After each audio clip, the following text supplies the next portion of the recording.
when we are live. Okay. Sorry.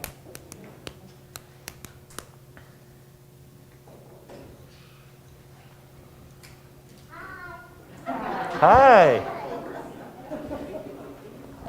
It's a good way to start the... Yeah. I'm waiting for our director. Uh-oh, we're getting some feedback. Oh. There's a delay.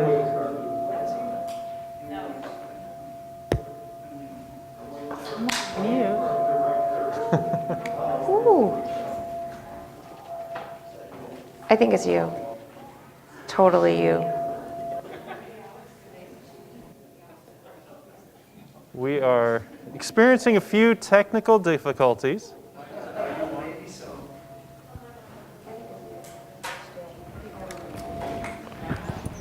The joy of live streaming. There we go. The feedback is gone. Yay. Chris, just tell me when I'm good to go. Can you hear me now? Yeah. Maybe I should. Oh, I hear. Yeah, I hear myself. All right.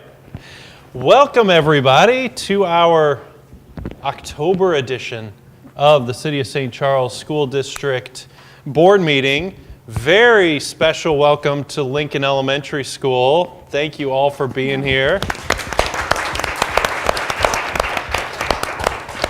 We've made it about a month now into the school year, and yeah, that's worth applause too. So I just do want to take the time to once again thank not only the staff and teachers and everybody at Lincoln, but in all of our buildings.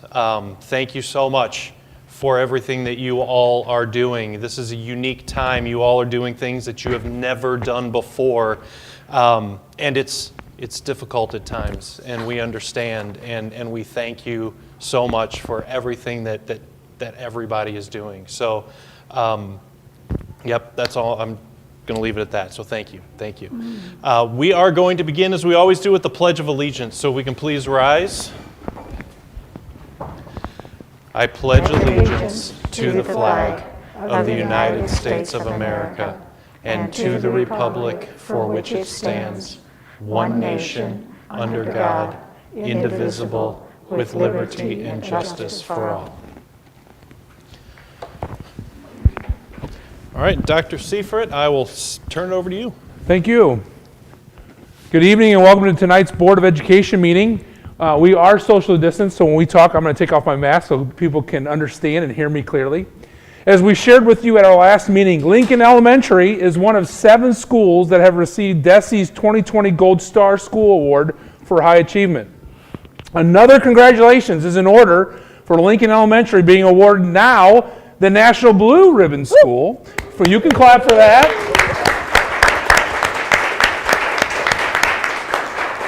From the U.S. Department of Education, and again, specifically for being an exemplary high-performing school. Tonight we have Miss Julie Williams and some of Lincoln staff to be recognized and given the Gold Star School Award from DESE. We don't have the big award yet from the national, so we'll probably have to come back another time for that. But tonight we have the Gold Star Award that we're going to give to Miss Williams and her staff.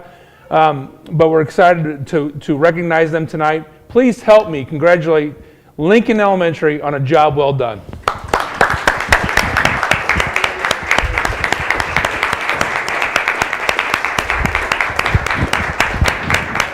So I'm going to have Miss Williams come forward. Here is your, there's that. And I'll put you on the spot. Oh, gosh. Is that okay? Sure. Let me just Put say her that- on the spot by the microphone, please. Let me just say this about Miss Williams and the staff for just a second. And so when we found out about the Gold Star, we just found about National Blue Ribbon about a week ago, but when we found out about the Gold Star, kind of put us in the spot of, oh man, we're going to have these big time awards. And so when we went to tell the staff, hey, you've got this gold, and this is a big deal. I mean, this is one of 7 in the state, and then a national award for high achievement. We've been talking about PD and about students achieving. This is purely on, they do unbelievable job with everything else, but purely on achievement scores, which is unbelievable. So when we went and talked to the staff and presented them with the gold star and said, hey guys, congratulations, not only were they excited, when I started talking about their leader, Miss Williams, the entire staff did what? What'd you guys do? You stood up and clapped for her. It's such a family, and we have such a great leader. And people ask me, what's the difference? And I'm not saying that we don't have great schools, because we do. But when you go to Lincoln Elementary, there's a difference. Yes. There's an intentionality about making sure that they meet the needs of every student, academically and behaviorally, and I couldn't be any more proud to be their superintendent. We are trying to help them through this pandemic of at least trying to be normal a little bit and have some fun. So we did get them some boxed lunches. We're also getting them some apparel that has the logo on it, because this is a big deal. To say you're a blue school, not only Gold Star, but blue ribbon school for the United States is just unbelievable. So again, congratulations, Julie. I'm going to put you on the spot for just a second, or you can say something about your staff real quick. Well, thank you very much. I wasn't planning on speaking. Sorry. So, no, it's good. Take a picture. I think you said it best. Everybody who works at a school is working hard to help kids. Nobody goes into this not to do that. But I think what makes our team special is every single person. First of all, I think we have the most talented team that truly cares about our kids the most, and we're all working in the same direction together. And that is huge to be a part of every day. I know I feel this way, and I think they all do too, that we are a family, and we take care of the kids that way too. So I'm very thankful for these guys, and it literally is every single person in our building that contributes. And during this time, it's a really weird time to be trying to celebrate something, but I feel like with the pandemic, we're just moving along because we aren't looking at the obstacles. It's just how do we help the kids, what do we do, and keep going. So it's very fun to be a part of, and I cannot imagine being a part of a better team. So thank you guys. No, but a part of getting this award, so they contacted us and said we were nominated, and there is an extremely huge part of paperwork that has to be done to show the whole process. And we divvied it up, and myself, Colby, and Lauren said that we would each do our part. And then it got to the end, and I called them, and I was like, I'm not getting this done. I cannot put this, like all of this on paper. And honestly, 100% of it was done by Colby and Lauren, all of the paperwork, all of that. So they deserve an extra special. You need to hold this, not me.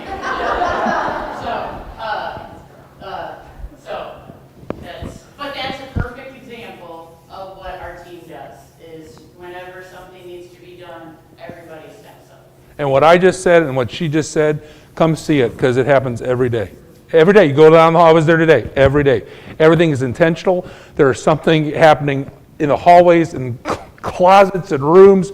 Kids are intentionally getting what they need. No, it is happening all over that school. Intentional work for kids. It's unbelievable. So, thank you. No, thank you. And we're very thankful for all of your support and everything you guys are doing and do for us. So Well, thank you. We appreciate it. I'm one proud superintendent, that's for sure. I know we're in a pandemic, but can you guys come forward for a picture for Chris real quick? Julie, you get in front. Lauren and Colby, get up there with the plaque, and come on. I'm not gonna. I'm gonna sit down so you don't see my bald head. Right.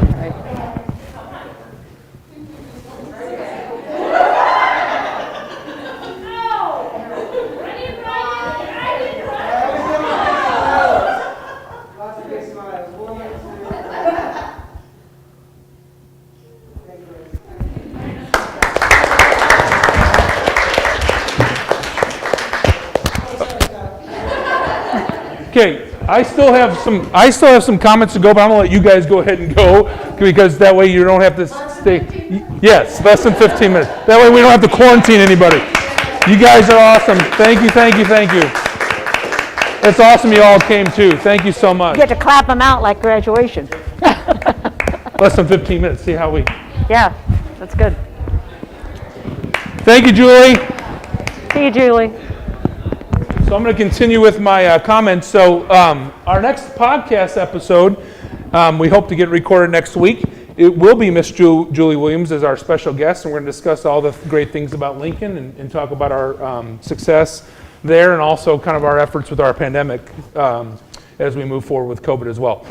A couple other things. We're into October of this crazy great school year. Thanks to our hardworking staff, we are doing it in person, virtual, and all access. I want to make sure everyone knows, I've said kind of the same things over and over, but I want to make sure you guys know I like to kind of repeat myself, but that was supposed to be funny. I want to make sure everyone knows that we do have a COVID-19 dashboard on our district website. The dashboard displays the positive and probable cases for staff and students in our school district. It's broken down by each school. Please remember that the county health department dashboard, and there's other dashboards that are out there, does have St. Charles School District on there, but those are not zip codes, but yeah, zip codes. And so it's not specifically numbers in our schools, but our dashboard shows you exactly what's happening in our schools with our cases. Thank you to Miss Julie McClarge, who's doing all the work on the student side. Dr. Lewis is doing all the COVID work on the staff side. Thank you for your help. The district has assembled a social justice and equity team. We have 40-50 staff members who will be meeting and putting together a plan to take authentic steps towards making sure our district is truly equitable for all students. We're excited about starting this important work coming up later this month, and I'll continue to keep you updated.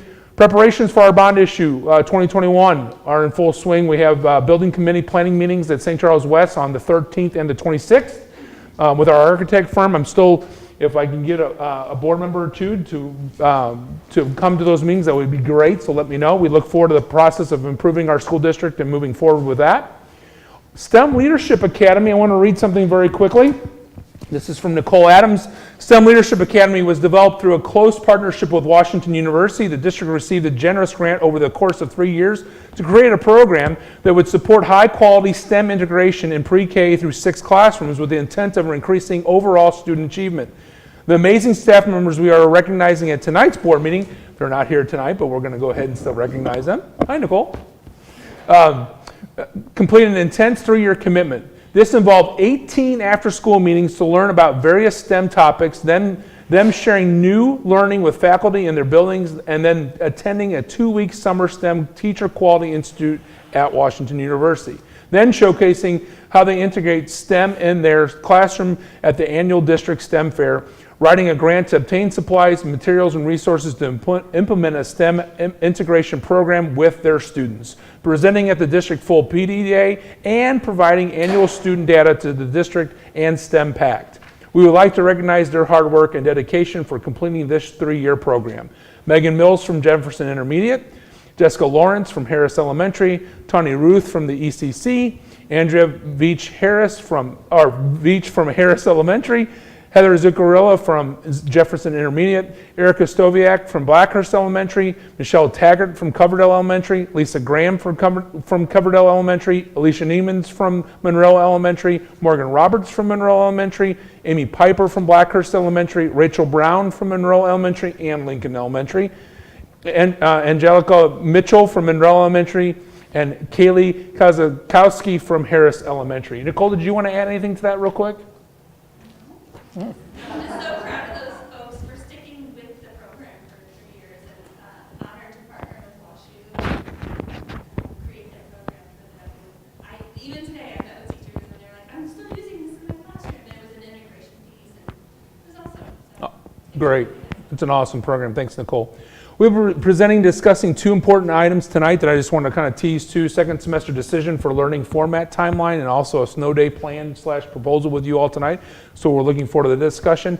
And then my last comment, kind of a reminder, I want to thank the Board of Education, staff, students, and parents and community members for all of their continued work, support, and dedication to the SCSD. We are all essential. Nothing about this year is normal. We are masked up, social distancing, teaching and learning in a variety of ways, contact tracing, quarantining, and communicating in different formats. Let's continue to show understanding, patience, grace, and support as we navigate this uncharted school year together. We will only get through this time united together. Let's stay positive and focus on making the best year we can make this year to be. Now is the time. We are all essential in keeping moving forward. Thank you. All right. Thank you very much, Dr. Seifert. Appreciate it. Item 3.04, Board Communications Board Update. Leslie, any? I have none, Mr. Board President. All right. Thank you, Mrs. Board Secretary. 3.05, audience comments. I don't have any yellow cards. Kelly, nothing? Okay. Then that takes us to item 3.06. I will let Ellen take that. I would like to move one of the items out of the consent agenda. Item 406, business contracts. So the motion is to amend the agenda by taking out item 4.06. So can we have a second, please? I second. All in favor? Aye. Opposed? Motion carries. So now we need to adopt the amended agenda, please. I move we adopt the amended agenda. I'll second. All in favor? Aye. Opposed? Motion carries. So we will get to that late in item 5. So now we will move to 4.01. For efficiency, the school board utilizes a consent agenda. Items placed on the consent agenda are routine in nature or are among the many decisions that the board has already determined are in the domain of the administration. So may I have a motion to approve the consent agenda minus item 4.06, please? I move to approve the amended consent agenda. I second. All in favor? Aye. Opposed? Motion carries. Now, item 5.01, items removed from the consent agenda, which is item 4.06. Ellen, any comments, thoughts? I just wanted to address the MOU with, A little loud. and I don't need to discuss it. Okay, all right. Which one are we? So, back her up. I think you have to tell us why. I would like to vote no on the memo of understanding with Best Choice. Oh, I couldn't hear what you're looking at best choice, MOU? Yeah. Yeah. Okay. And it's in the general thing yeah. of, we Yeah. can't just pull that one Yeah, MOU I out just of its couldn't, I couldn't hear context. what. Yeah. Right. Well, so now do we discuss it? If you want to, or we can just make a motion. To vote no on that contract? Oh, Well, so the action would still be to approve item 4.06. And then what we'll do is we'll just do a, Individual. a roll call, thank you, a roll call vote. Unless you had something that you wanted to. Yeah, we're in the middle of a school year, and I think it would make more sense that we ask that we, for next year, revisit this particular vendor and try to find, another vendor. Is that what you're basically saying? Yeah. No, I mean, if it's not, say it's not. Yeah. but- No. No, because I think, we need this because we're in the middle of a school year. But maybe we're saying there has to be a less controversial vendor. So Danielle, when is this scheduled? If we would just go by our calendar, when would we be scheduled to bring this up again? I think it's like 3 more years 3 before we years? do curriculum 10? revision for health again, I think. So Well, it at would the be, time, when we looked at this. We joined in a 5-year contract? No, we're talking about the curriculum itself. So we bring the curriculum back Oh, to the the board on the curriculum. curriculum Okay, cycle. sorry. This MOU is only for the school year. So Okay. we bring this every year to you, and before we bring it to you, Nicole and Jessica and we sit down with them, we review all changes, we make sure that all of the things here are in place, the background checks, we make sure that all of the information is at the schools for review by parents, and those types of things. So all of the things that we all agreed to, we make sure that that's in place before we bring this back to you, which is why you're getting it now and you didn't get it in July. And they don't start this until later in the semester. None of this has started for this year. Two thoughts on this one, and one of them is sort of like Marita. There are so many things that our teachers are adjusting to and having to handle in this year. To change a program right now or to do something right now, I would say we need to look at it. But I believe No. this is third party. Our teachers aren't teaching this, correct? Correct. Yeah, this is third This party. is the third party, Yeah. it's a supplement to. Right. Right, but It is, I but don't we- think anybody is suggesting to Yeah. change the direction. I think, if it were brought up and, we have our normal calendar where we would do that.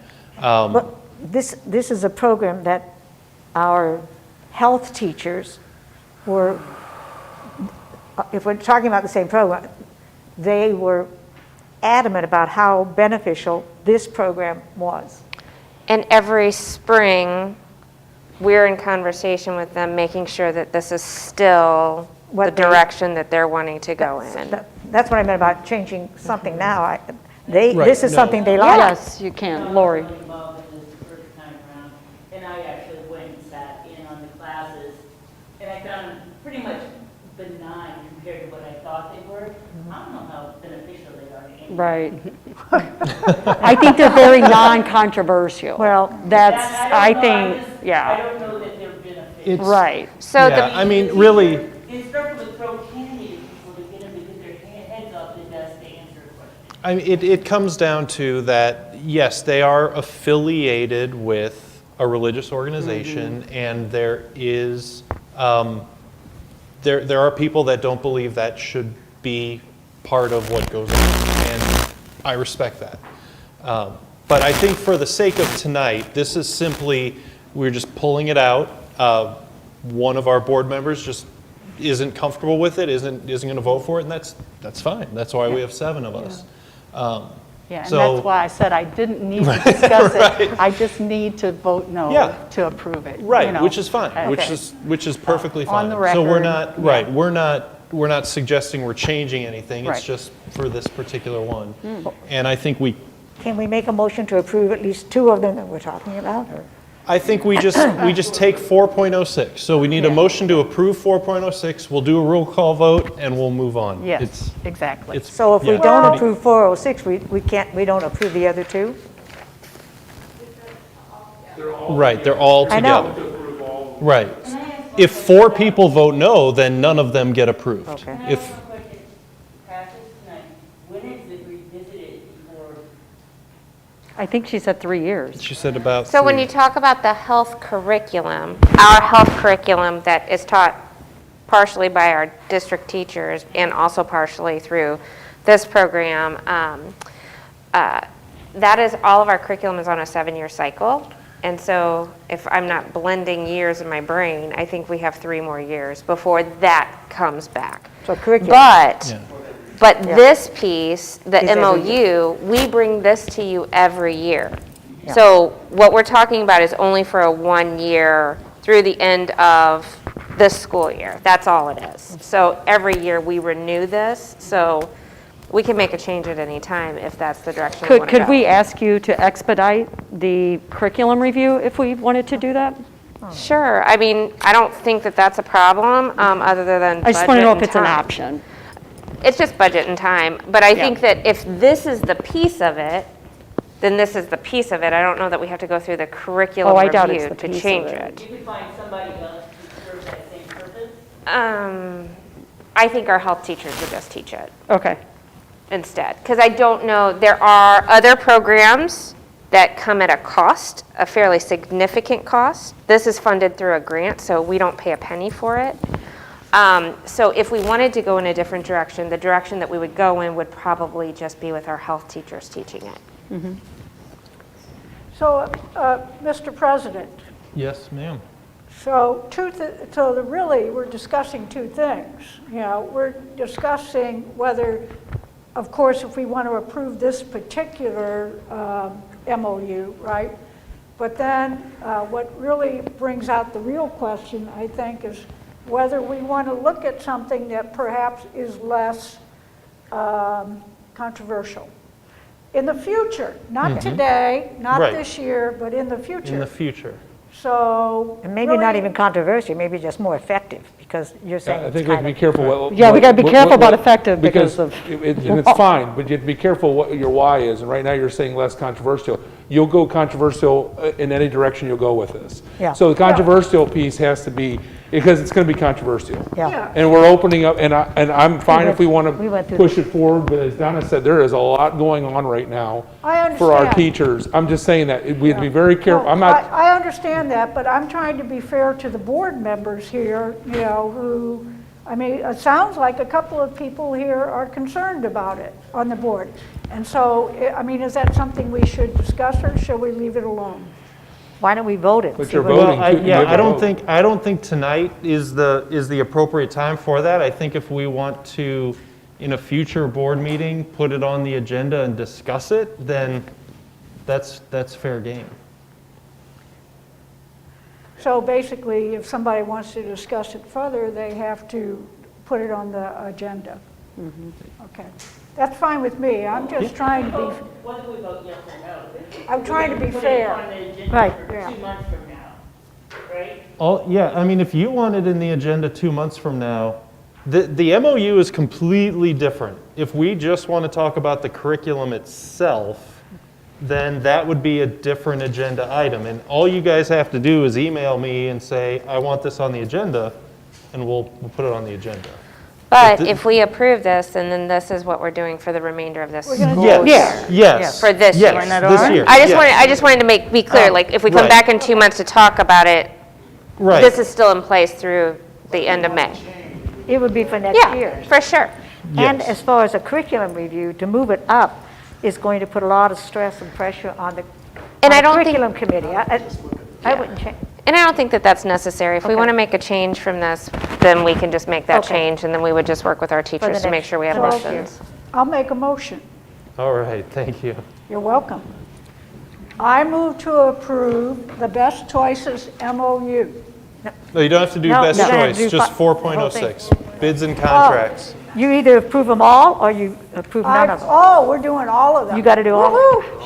Oh, I move to approve 4.06, bids and contracts. Okay. I'll second. All right, and then we'll do a roll call vote, please, Okay. Kelly. Gibson, No. Howard, Yes. King, Aye. Malone, Aye. Knight, Aye. Thorne. There. All right, motion carries. Thank you. All right, let me take this back off. These masks, I swear. Item 6.01, policy changes, second reading. We had a short conversation on, I think, one of them last month. This is the time we actually vote on them. So any other questions, thoughts, comments? Yeah, I had a question about, where'd it go? The one about working, or whatever they call it, you know, where you work from home, Telecommuting? telecommuting, or whatever they call it. Teleworking. Pardon? Teleworking. Yeah, thank you, teleworking, okay. So, I guess I asked the superintendent this, why, is there a need for that policy? It's an optional policy, I noticed. It is, and I'm going to defer to Dr. Lewis because he's working with it more than I am in terms Okay. of specific needs with our staff. And we've all had this conversation, but I'm going to let him kind of Okay. explain. Yeah, so we're asking the question now versus 3 years from now, not going to there's no pandemic. I don't know what the future looks like. And I think the MSBA adopted this policy because they don't know what the future looks like. Prior to the pandemic, we never thought about working from home. We had to be here. Well, when schools closed, I think all of us from, secretaries, teachers, administrators said, oh, we can. And so that's why that policy is here. It's one of those things, though, that I think we're all wrestling with in school districts. Now it's, you have a teacher who's quarantined and you want to maintain the learning, you try to keep the learning going. So we're doing that. In a year from now, and we're not talking COVID, I'll give you my best guess. There might be a circumstance or a situation where a particular employee, I'm not saying it'll be beneficial for all employees, but we might have a situation where a specific employee can do their job from home, and now we know a policy about it. And to allow that to go through. Okay. Obviously, with some of our job classifications, that would be extremely difficult. It would be extremely difficult for custodian to work from home. It's just, you can't virtually play the schools. So to answer your question, is there a need for it? I think in the rarest of occasions, and just by looking at our policies, we have a ton of policies. In the rarest of occasions, pending post-pandemic, and we're not in pandemic mode, and everything is back to what we would presume is normal, I would say we would just continue as normal. But if we ever got in this type of situation again, we would certainly have a policy in place to help us with it. Thank So you. it's hard to say. I have to have this conversation with you when we're past the pandemic and we're no longer talking COVID. And I'll add to that answer by saying, is there a need? Yes. I struggle with to be honest with you personally, with the work at home whole thing. I like to be at work. This is where I need to be. I get that. But I will tell you this, the main question that the pandemic is forcing upon us is there are times when we will have staff members that will have to be at home. They are able to work from home, but they aren't able to work in person here. Would we rather have them be on a sick leave and not working, or being able to be productive at home and still get their job done? And we believe the answer at this point is yes. Okay. So the pandemic, kind of like we're talking about some of that virtual learning and the virtual teaching, we certainly don't want to do all access plan after this year if we don't have to, or any of but the virtual piece and the virtual piece at home, that has evolved and has forced us to evolve with some of that. And for us to be able to do some of that and understand it and be able to have it in our back pocket when it's beneficial, I think it's important for us to do so. Okay, thank you. Okay, we're going to make a motion. Please do. Marita, you usually read them all off.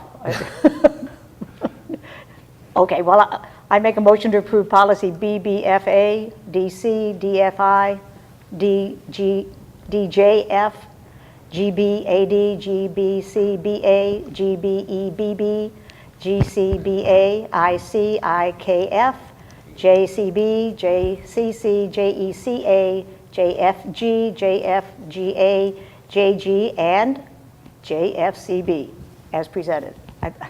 Good job. You can thank your second grade teacher. Thank. We need a second, please. Oh, second, I'll second. Oh, I second it, but Oh, that's no, okay. I don't care. All in favor? Aye. Opposed? Motion carries. Item 7.01. Oh, this is the bond, so I cannot be a part of this. So I will step out actually, Okay. and I will let Don take care of this one. Okay, we're at item 7.01, and I believe, Charles, you're going to be giving us information on this. And so this item title is stipulated by our bond attorneys because it needs to be in the minutes that way that you have approved a resolution authorizing an appropriation of not more than $3,005,000 for the purpose of defeasing a portion of our bonds that are outstanding. And that essentially means we're paying them off early. And so we're asked, I'm sorry, it says it is. So you're just authorizing us to proceed with that transaction.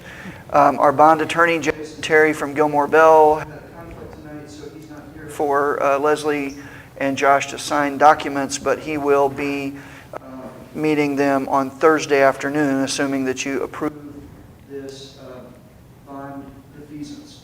The best reason to be doing this is that it prepays some of those funds, that then as we're looking forward, we have less debt as a district, and then we can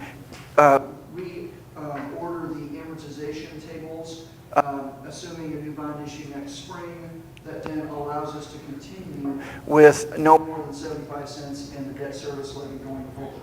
So we're using what would eventually be paid off in about 3 years and paying it off now early. And we're saving the district some money along the way in interest.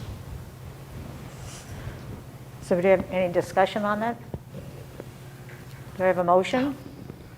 I move that we approve the resolution as presented. Is there a second? I'll second. Oh, sorry. All those in favor? Aye. Those opposed? Okay. So we're moving on to item 7.02, and I'll go find, Somebody want to get the president? Or Sure. should we just leave him out we there? could just leave them out there. You still out here? All right. We used to put people in the cloakroom. All right, thank you all. Item 7.02, snow days plan. So I'm going to have Dr. Lewis and Dr. Torma help me with this as well. Hopefully this will not be too confusing for you, because it can get confusing. So we just want to kind of give you an idea of what our snow day protocol looks like for this year. I don't know if you've heard from anybody in our community, but the perception is we no longer have snow days. You hear that a lot. We won't have it because of the virtual piece. And so here's kind of the bottom line plan. Danielle, jump in. Ronnie, jump in. And I'll have them work on the hours in just a second. But remember, we're going off of hours, not of days. To start the year, you guys basically approved 3 days of PD. We took that off the calendar. We used that for PD.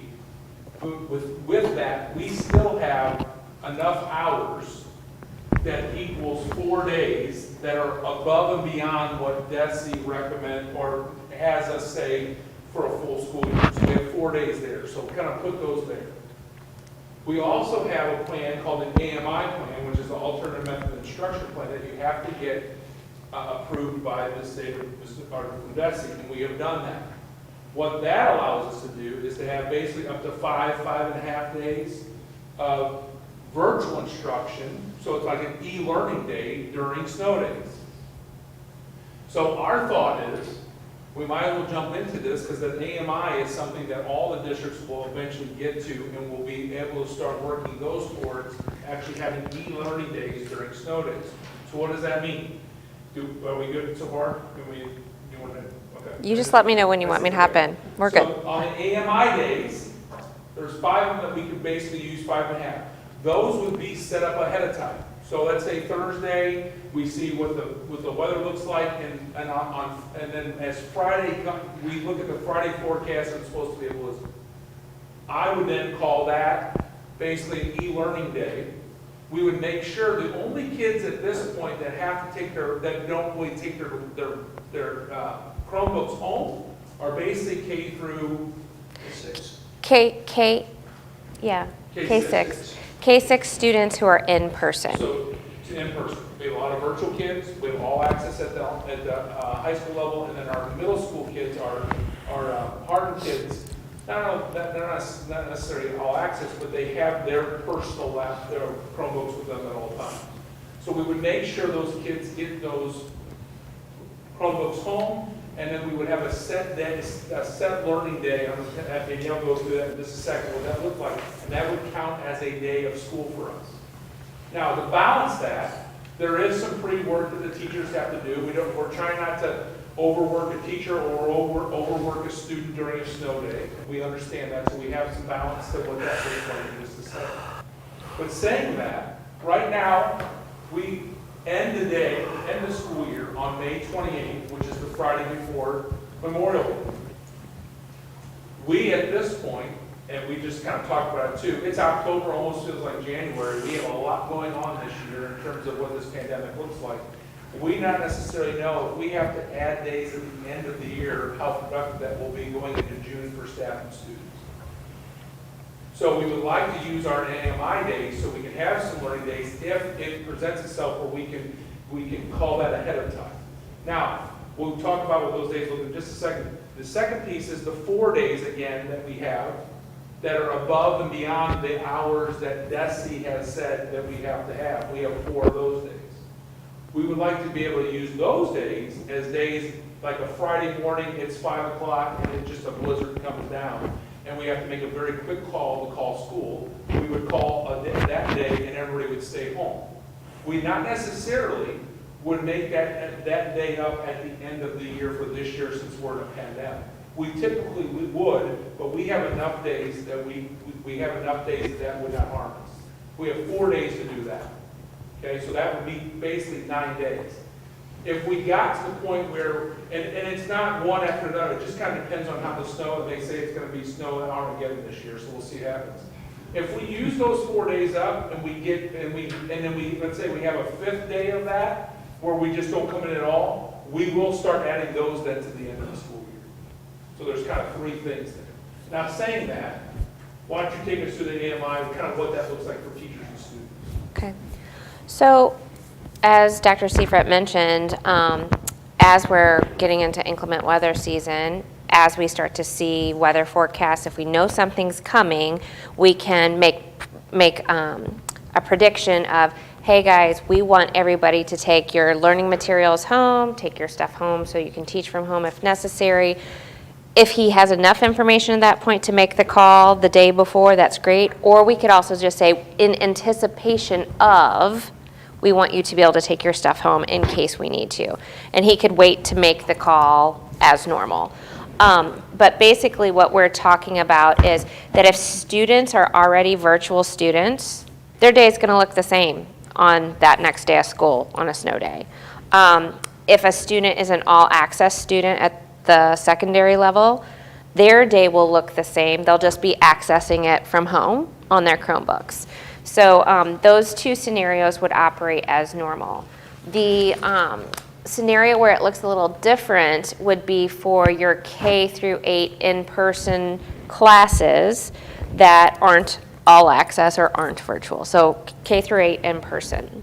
And so in those situations, those students and the teacher would access their learning through their Google Classroom, which they already have set up, and most, if not all, teachers are accessing Google Classroom, and they would use Zoom just like we've been using as well. So on those days, what we're saying is the day doesn't need to be 6.5 hours of screen time, because we know we'll get that question, especially at the elementary level. Is this 6.5 hours? No. It's not, but what it does need to be is it does need to be meaningful work that's connected to the curriculum. So we're not just doing fluff, sending them off to different websites or things like that. It does need to be meaningful work. And it can be accomplished through a combination of live or pre-recorded lessons. It can be a combination of online activities, traditional work like reading, any other typical homework, projects, things that they're working on already. So what we would need for teachers to do is to publish the expectations ahead of time. So this isn't a new surprise to families or kids the day of an alternate methods of instruction day. So we publish how and where they're going to find the information, the Zoom links, those types of things. So we're going to train our teachers and our students and our families to go to their Google Classroom and then find the information there. And then if that AMI day is anticipated, we will make the call, Jason will make the call, and we will immediately notify our schools so that at the K-6 level, all building techs have already allocated out Chromebooks to each student. They already have them assigned out, so it's just a matter of then grabbing those, sending those home with the students. And if the teacher wants to send home any other normal instructional materials, like if they have a workbook or something like that, they certainly could do that too. And so that's how we're gonna kind of move forward with that. The communication to parents, the district is going to start sending out notices monthly to families, letting them know of the new options for this year. Of if we call it an AMI e-learning day, what that means. Or if we call it, hey, this is just a true snow day, you know, no classes, they know what that is. And then we're going to ask our teachers to send that information home to families ahead of time too. With parent-teacher conferences coming up, this is a good opportunity for us to use that time to just start talking to parents of like, if we do have snow days, if we do have inclement weather, this is a new piece that we could implement. And then we're going to ask our schools to put notices in their newsletters so that we can really start to get the word out. And then if we do call an e-learning day, then we will use all of the normal notifications to make sure families are aware. So on our news channel updates, there, if you've noticed, many of the high schools already, especially the parochial high schools, will do e-learning days, and they'll let them put that on the notice. We'll put it on our school messenger phone calls that we send out. We'll put it on our website. We'll put it on our social media. So we'll make sure that that is all in place. And then if by chance something happens at home where that student has a difficulty connecting, power goes out, connection, whatever, then when those students come back, we will work with them. So as long as they can complete the work from that e-learning day, they would still be counted as in attendance. So the AMI policy through DESE gives us two options. It gives us to just take normal attendance like we normally do, or to give attendance on completion of the assignments. And so if we are already in a virtual class or we're already in an all-access class, we'll take attendance like we normally do. But if we're talking about those K through 8 in-person only kiddos who maybe internet might be an issue, if we know that ahead of time, we can check them out a hotspot. But if there's other complicating factors that limit their ability to access that day, we will work with them on the backside to make sure they get the work and get it completed. So that's kind of... So we want to do all this for 4 days. We don't know how many days it's going to be. Yeah. Because I'm concerned, Jason, because, you know, when we were talking earlier, we talked about how virtual is not going all that great for a lot of our students. Right. And so just creating an atmosphere where we're basically encouraging more work for the teachers and more time for the kids to be home, it doesn't sound all that rewarding to me. There is, I understand it's an angle of it. I can tell you though, this is a balance to try, I'm listening. it's a balance between, the AMI plan it's going to be here. Everybody's going to be using it. I don't know who's using it for everybody? this year. What do you The mean? state of Missouri, all this, like this is how snow days are going to be used for years to come. Like this is specifically, DESE didn't put this in for a pandemic plan. This is something that's been Yeah, in the DESE works. actually rolled it out about 1 to 2 months before the pandemic hit. They sent it out to all of the school districts in the state of Missouri, giving them this option moving forward. So this is something that's going to be something that we do, and most districts do, with snow days. What we're saying is, we have a mixture of those days to use. We also have a mixture of 4 days that we typically would add to the end. We're not trying to add those to the end. We're just going to absorb them if we have to. So now we've got a couple things to do, and if we have a couple AMI days that works, we're going to see how it works. And then we'll also have the 4 days that we can have everybody stay home, and they don't make that up at the end. So we're trying to have a good balance there of how can we get through these snow days, not add on more at the end of the year, and also get ourselves ready for what snow days look like in the future.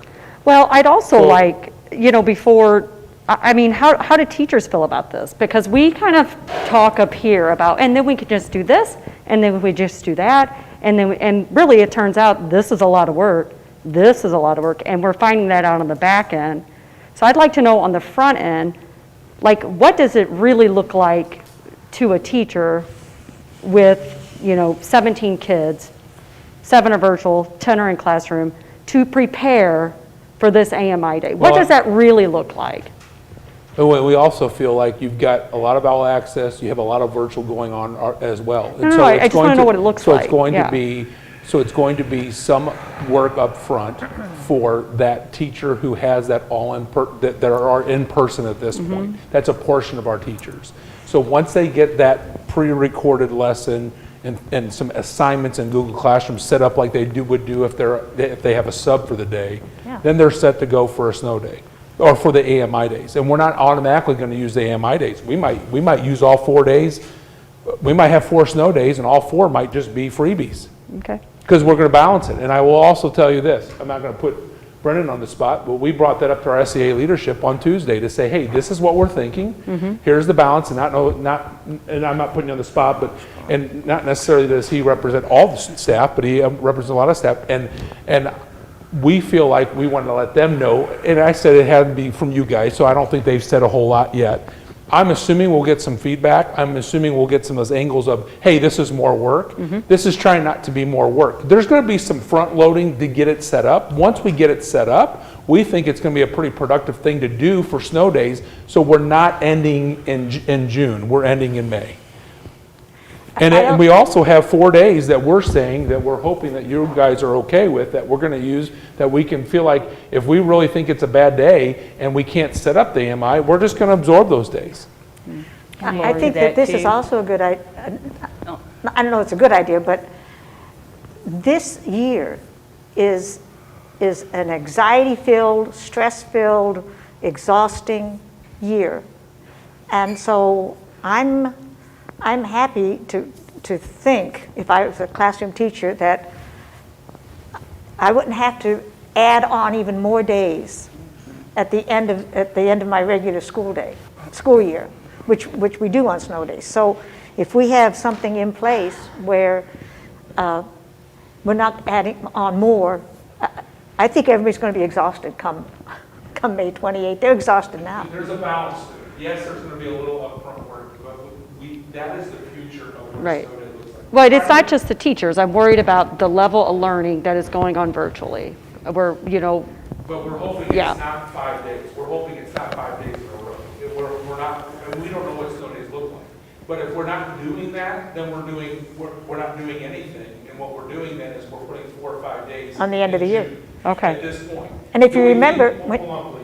Do we think that is productive at this point in the pandemic when everybody's feeling like October looks like January right now, and we're adding that after Memorial Day? Typically, that's what we would do. What we're trying to do is have a balanced plan and work with people, not trying to throw anybody like a huge loop for what these snow days look like, but have a plan where we can maybe get a couple virtual days. But then also, we have 4 days that we can use and see if we can have a balance and then not have to have everybody come back in June. Because I don't think at this point, 6 snow days in June is going to be very productive for us. well, I'm just going to say, snow days at the end of the year, In general. most teachers at the end, we've checked in books, we've checked out, and we're trying to, it's not wasted days, but it's certainly, we've already hit curriculum benchmarks and testing benchmarks, and all of a sudden we have 3-4 days that we've added on, and it's harder to fill in things at the end when kids are ready to go home and kids are done. And so I think this is, as you said, it's probably coming anyway, this kind of AMI days. Lori's been Lori? waiting. Lori? No, my big question is, okay, so they can like, say they're on their January break and go, okay, I'm probably going to have 4 AMI things. They can pre-record those lessons then, because of the fact that a lot of these teachers, if they are at home on a snow day, a lot of them have little kids, and those little kids are going to be there. So this is all going to have to be thought. You can't just go, tomorrow's going to be an AIM day. Record some, because they can't just work like that on the spot either. Does that make sense? Yeah, and you've got, we don't know what the snow days are going to look like. No, we I know. just want to be able to set up with a plan that we have a couple different options to try not to get to June. I think this AMI plan, the DESE put it in place because it's kind of what's going to happen. They want virtual learning. They want that happening instead of just a snow day. They would like to keep that going, and a lot of schools are going towards that. We feel like at this point, an all-access teacher an all virtual teacher really doesn't have to do a whole lot different. You've already logged in with your webcam, you've already have your classes, you already got Google Classroom going on. Yeah, that in-person kid will have to log on, but you can just teach from home. We did it for 3 months in the spring. I mean, we did. And what we're saying is, tell me if I'm wrong, but a lot of that is a completion day. We know there's not going to be tons and tons of new information happening, but it's engagement with kids, it's getting some assignments from them, and we can move forward and at least say we did something on those days, and we don't have to have 9 days made up at the end of the year. I also feel like if we don't try it now, with really the only people really we're going to have a transition is the in-person people who are K through 8. And I'm not disagreeing with you, but let me get this straight in my mind. So, okay, teachers that might have babies that are crying in there, they can pre-record these classes, go, okay, come on, check them in or whatever, and say, here's your class for the day. And you're going to have, you want to add that? So we were, that? yeah, we were saying that there's a combination. It can be a combination of that. I think at the elementary level, there is a level of expectation that they should at least have like a morning check-in so that they see their kids, they can help answer questions or have some avenue where students can ask questions, parents could ask questions. And that could be through if they have the Class Dojo app or if they want to do email, those types of things. But yes, we're saying like if they want to pre-record some of those things or they have other activities, they can do a combination. And it's not intended, especially at the elementary level, for this to be where the kid is in front of the screen for the entire school day. Like you might have your quick reading lesson, you might have a quick math lesson that either you've pre-recorded or you're doing live with them, and you're giving them some opportunities to do some work on their own. But it's counted as a full day of learning. Correct. So we get a full day of Correct. learning with not getting a full day of learning. It's a full day of Right. learning. Okay, just want to make sure. There Well, will be let me put it this way too. Then our option would be, you have 4 days that we can use that we could absorb if you choose to do that. I If you- understand the options. But hold on. Okay. The option is we have those 4 days. If you don't want the 5 AMI days, as soon as we go to that 5th day, we are adding on to the end of the year. So that's, okay, but that was my original question. So we're only going to do this 4 to 5 times. We have 5 AMI days we can use. Okay. We have 4 days we can absorb. Right. Now, not necessarily. But you're saying we could have more AMI Yeah. days if we want to? No. No, you we can't. don't want You only to. can have 5. What I'm saying Okay. is, we basically have 9 days. 4, I say freebies, but 4 that we could absorb without doing anything if we wanted to. We have 5 that are AMI days. We can only do 5 of those, and they have to be set up ahead of time because some of our kids don't take the stuff home. What I'm saying is, if you all say, hey, that sounds ridiculous, we don't like it, we don't think it's good for teachers, it's too much, you get those 5 days away, and all you have is 4. And as soon as you go to the 5th one, we're going in June. My apologies, I misunderstood. I thought we could do many AMI days. You can only do 5. Okay. So So that's I what I'm apologize. saying. We have 9 days Okay. where you have 5 and 4, and you have an option at what's best suited for that day. Okay. And then what happens is, the thing is we could use our first 4 days could be, oh my gosh, it was a blizzard, we weren't ready, and we're out for 4 days. Well, when that 5th day comes that we can't set it up, we are in.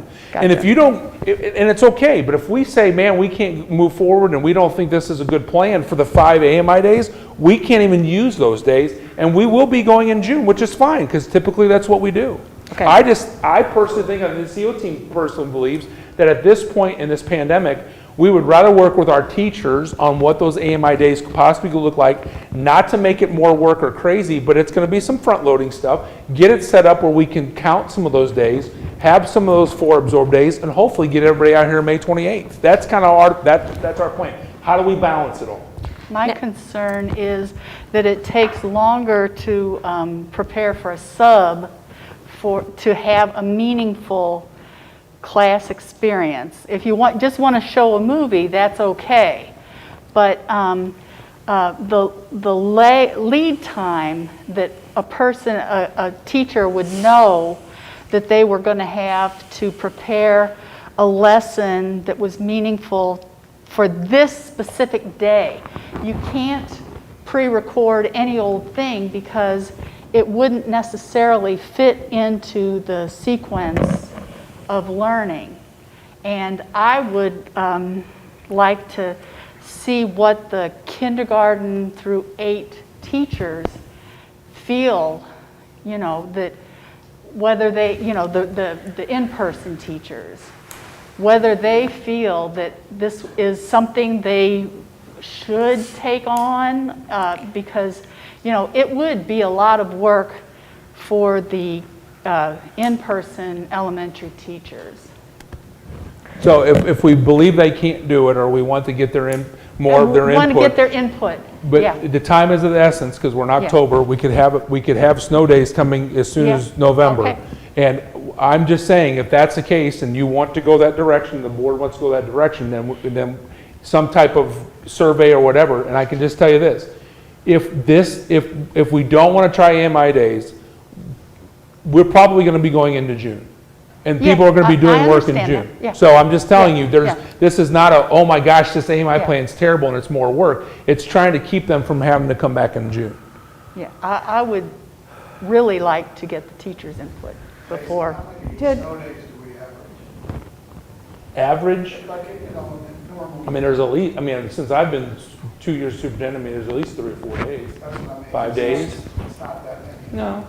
But we're supposed to have Last year, it was a lot. It was a lot. Luckily, we were kind of given kinda grace dodged by some the of that state last year. because of COVID. I think we were sitting at 5 last year, if I remember Oh, correctly. Dr. Oh, we Seifert- were. It was 5 last year. Dr. Seifert? Yes, ma'am. Didn't you say this was already, that the union or representatives and so on? Yes, they have, and I don't want to speak for Brendan, and he's here, so you can ask him if you like. What we met with we meet every month, but we met Tuesday, and we brought this up to say, hey, don't go to your members yet, because we wanted to talk to you all. But we're going to let the administrators know about it on Wednesday at their meeting yesterday, and then we're going to bring this to you as a proposal tonight.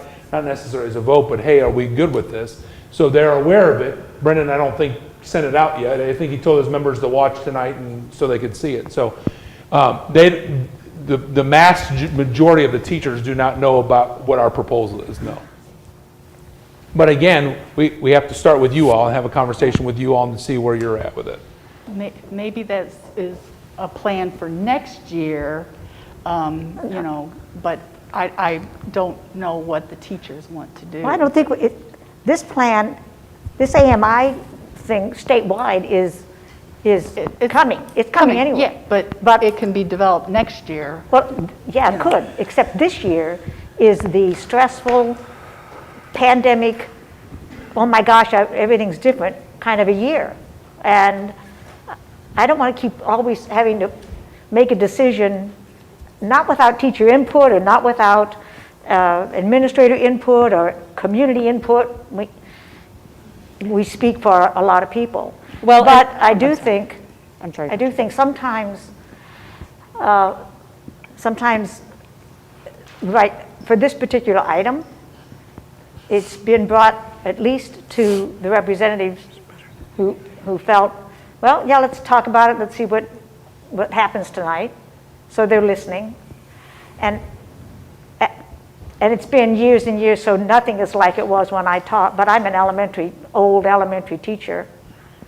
As long as I know a plan, as long as I know ahead of time, this is what the expectation is, any teacher can start adjusting to it, figuring it out, and they're not blindsided. But sometimes I think we need to have something in place so that we aren't caught like, well, if a snow day comes or something happens, at least we've already got something that we've given some thought to without scrambling at the last minute. So I think, like it or not, and Brendan, I apologize, but would you be willing to give us a gut reaction on these AMI days? If I may, can I Yeah, please, yes, thank you. So, And we know that you may not Yeah. be speaking for everybody. yeah. We understand that. I will say that, I will say I can't be 100% sure and don't necessarily want to speak for my organization. I can say I can do a survey with very fast turnaround. I could have it probably in 48 hours. If you guys wanted it that quickly for my membership and to see where they stand on it. I told all of my members to watch tonight, be vigilant, give me your feedback so that I know where everybody stands, because I know where I am personally, but I speak for a lot of other teachers, and I don't want to speak in their place, Mr. Key. Okay. That means we'd still table it till November. If four board members decide to. Okay. My question that hasn't been answered yet is, you know, Yeah. this is just discussion? Oh, this is just discussion, this isn't Okay. even voting, okay. So we voted to have those 3 days be non-makeup for P&D. That leaves 4. Does that mean next year we would still potentially use 7 days where we wouldn't make it up? Because historically, even though we had more hours than we used, we wouldn't So that's a good question. sacrifice. So part of this plan and trying to get the AMI going this year is we're going to absorb 4 days. We haven't done that. That's setting precedent too, because you're basically having to stay home and not making it up. So we are saying that because of the pandemic and we're trying this new AMI that we could, this is trying to go middle of the road. This is trying to balance it all. And this is harder. This is harder for us to even put this all together to say, how do we balance and try to work it all out? So saying that, I'm not necessarily saying we're going to do that for next year, because I don't necessarily know if we want to absorb days and have people stay home and be getting paid and not working. I mean, that's something we're studying too, but we're doing that because we're thinking, let's try these MRI days, but we also have 4 days we can use, and again, try not to go in June. We might decide, with you all, decide to do that next year, but at this point, we're just talking about it for this year, because that's setting another precedent. Because typically, we have said, our 6 days at the end of the year will be made up. So, Which can be changed in a committee as well at some point. so when this does come back to us as a motion, it would be for the school year of 2021. Yeah, I mean, it can be for 1 year, yes. We were thinking it was for 1 year. Can I add one thing to that? And just because, guess who I am or whatever, I mean, I run into teachers on the outside at restaurants, and I talk to some on the phone and that. And why I think they need to be given the chance to express their opinion on some of this stuff is, this may brings tears to my eyes. There are some really good teachers that are questioning, did they go into the right field right now? And because of everything that is being put upon them, and I know it's unprecedented times, but I am just like, how many more? I mean, they got a lot on. I'm getting upset. They got a lot on their plate. And again, this is not to put more. This is trying to move forward with a plan that we think is going to be in the future, and give them, and then also give us an opportunity to use 4 days that we wouldn't have been able to use. We would have to put 6 days on the end of this calendar, and we're saying we're hoping not to do that because we think we can't just say all 6. We can't. We can only do 4 at this point because we took 3 away.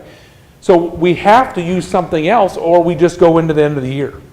This is, and the empathy and the thought of what teachers are doing is very strong with me. And when we come to you with a plan, it's vetted. Now, we didn't think we could go to all the teachers with it yet because we need to let you guys know. We think you guys need to know something before. But I thought the SCA leadership would need to know a little bit. When we're in a meeting, we might as well let them know about it.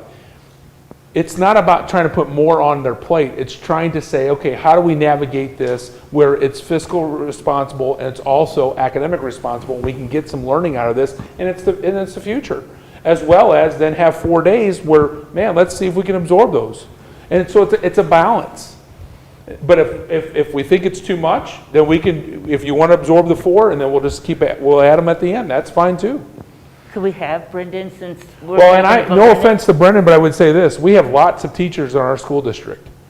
So we can do a survey out for all of our teachers to see. I don't know, I just want to make sure, or do we just want the opinions of the SCA? No. If you're we going to want do a all the survey, teachers. Well, I'm just, Yeah. let's be Yeah. honest, because, No. I mean, do we want everybody Yeah, voices in the everybody. room?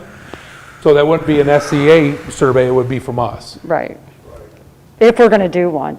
Well, I mean, here's the deal. I have to figure out, this is splitting hairs, this is messy, so to have them, hopefully people are listening, but we have to explain all this because this is a lot to take, to understand, because they might not even know what they're voting for, to be honest with you. Because I'm telling you right now, I'm just saying, the reality is, if we don't try to do any virtual days, and you want to even absorb the 4, you're probably going to go into June. And I want people to know that. And if you're talking about putting more things on teachers' plates, we had this discussion the other evening at the foundation meeting. And yes, I think we always want to have hear from the teachers, in this particular case, from the teachers. But now, someone has to make up a survey. So all teachers have to take some time out and take a survey and do some research because they won't understand or don't know what AMI is. So, yes, I don't know, I can just see teachers going, oh my gosh, now wait a minute, here's something else. I just think we just keep piling stuff on.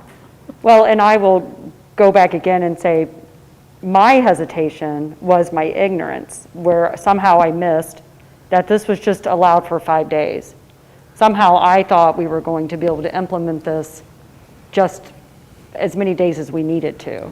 So I have less reservation knowing that it's so temporary, that it's so minimally used. And I would like to think that it's only going to be exercised when it absolutely needs to be. It's not going to be like, hey, Friday's going to be beautiful, let's do an AMI. You know, it's going to be, no, yes. No, I'm making a point. So my point is that I have less reservation knowing that it's only a few days and it's only if necessary and needed.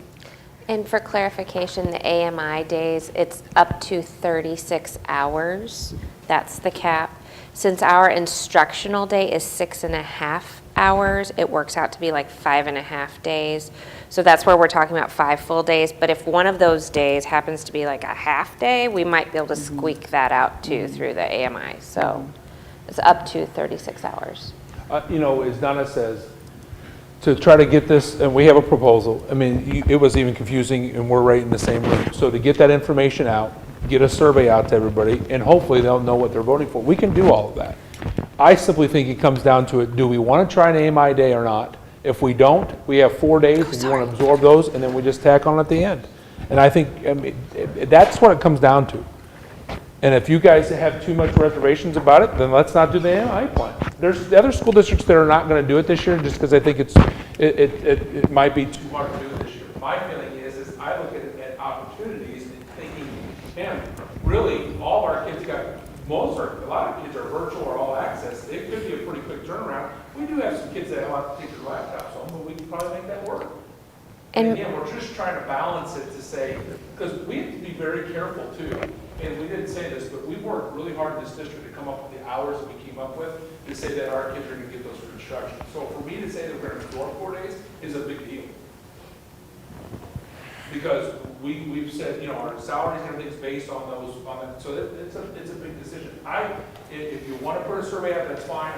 I want to make sure you guys are comfortable with it. Again, we don't have to do the AMI, but know that you either absorb 4 or you say no to the 4, and we just start tacking on at the end of the day. So this wasn't a voting item, but it sounds like we need some kind of way forward. Yeah. Excuse me, and if I'm putting people on the spot, then just tell me I am. But, okay, we have basically 5 teachers here. Well, I And don't think just- they teach. Excuse me? yes, they're educators, but they're not. I don't think they're in classroom teachers. But I wouldn't mind knowing what their perspective is. Now, if I'm putting people on the spot, then just say I'm putting you on the spot. You put them on the spot. Yeah, I think you're putting them on the spot. I think you put them on the spot. I don't feel comfortable answering for my teachers. Yeah.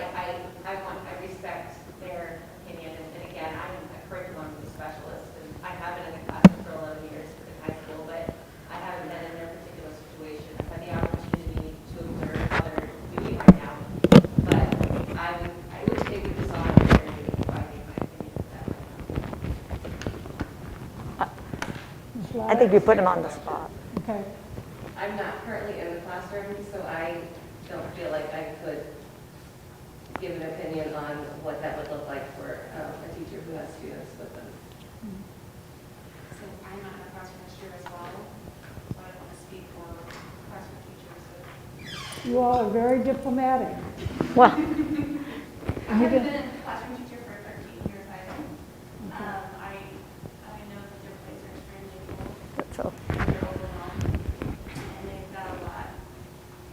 you have a lot. This year, but I have not had a conversation with a single teacher about this specific topic. So I can't give them a voice of what they're feeling about this because I haven't had those conversations. Yes. Please. As a classroom teacher right now, particularly because I teach in a very boutique situation in my building, it's hard for me to say what someone in a larger school would feel or what an elementary teacher would feel. I will say that my answer would be very similar to what I said to Mr. Keene. I intend on surveying our membership on where they stand on this. I can probably have an 80% response rate by Monday if I put a survey out. And that'll give me probably a better idea of where people are right now. And where particularly different groups, secondary versus elementary, stand on this, because that can often be a key difference maker.